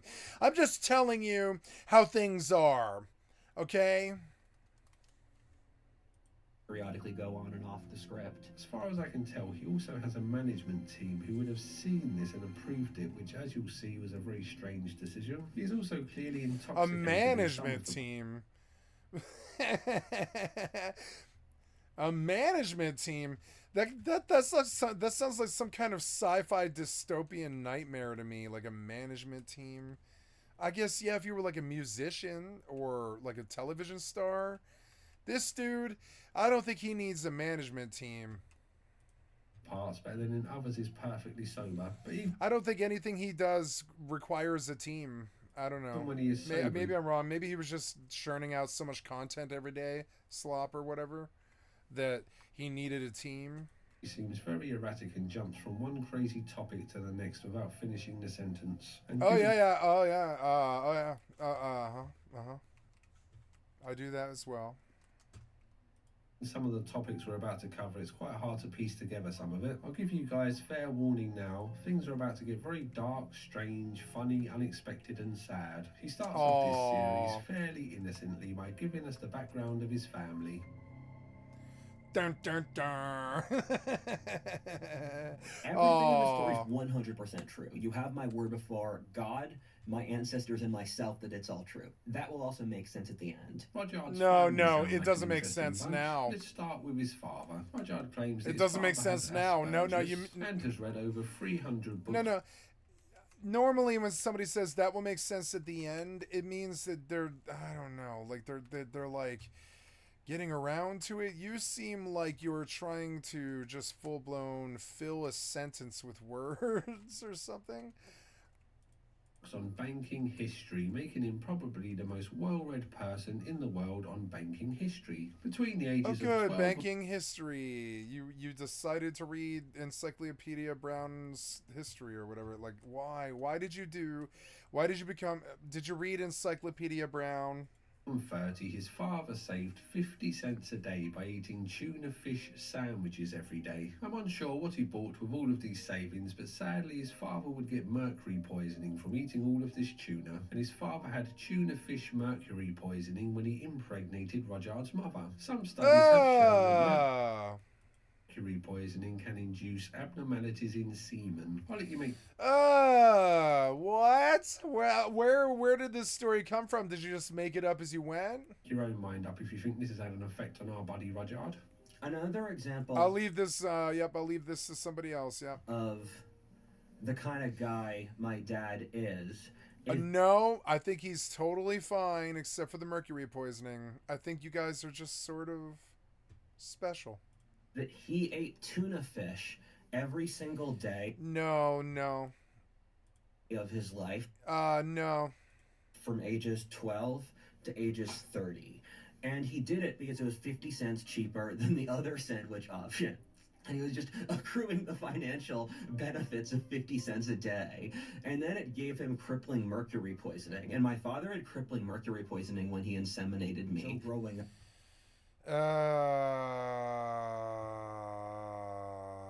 It sounds so specific that maybe he's telling the truth, although I don't know. It also sounds like the rantings of a crazy person.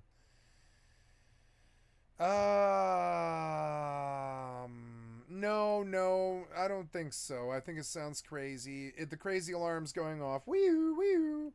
Up, he would explain Marxist lies to me.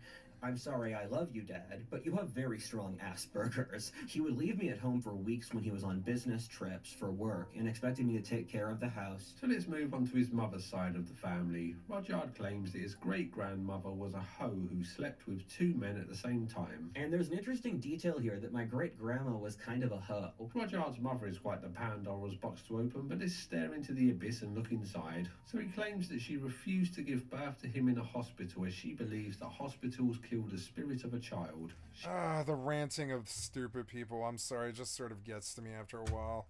So I think I'm going to stop here, guys. It's 9 in the morning. I've been going for a long time here.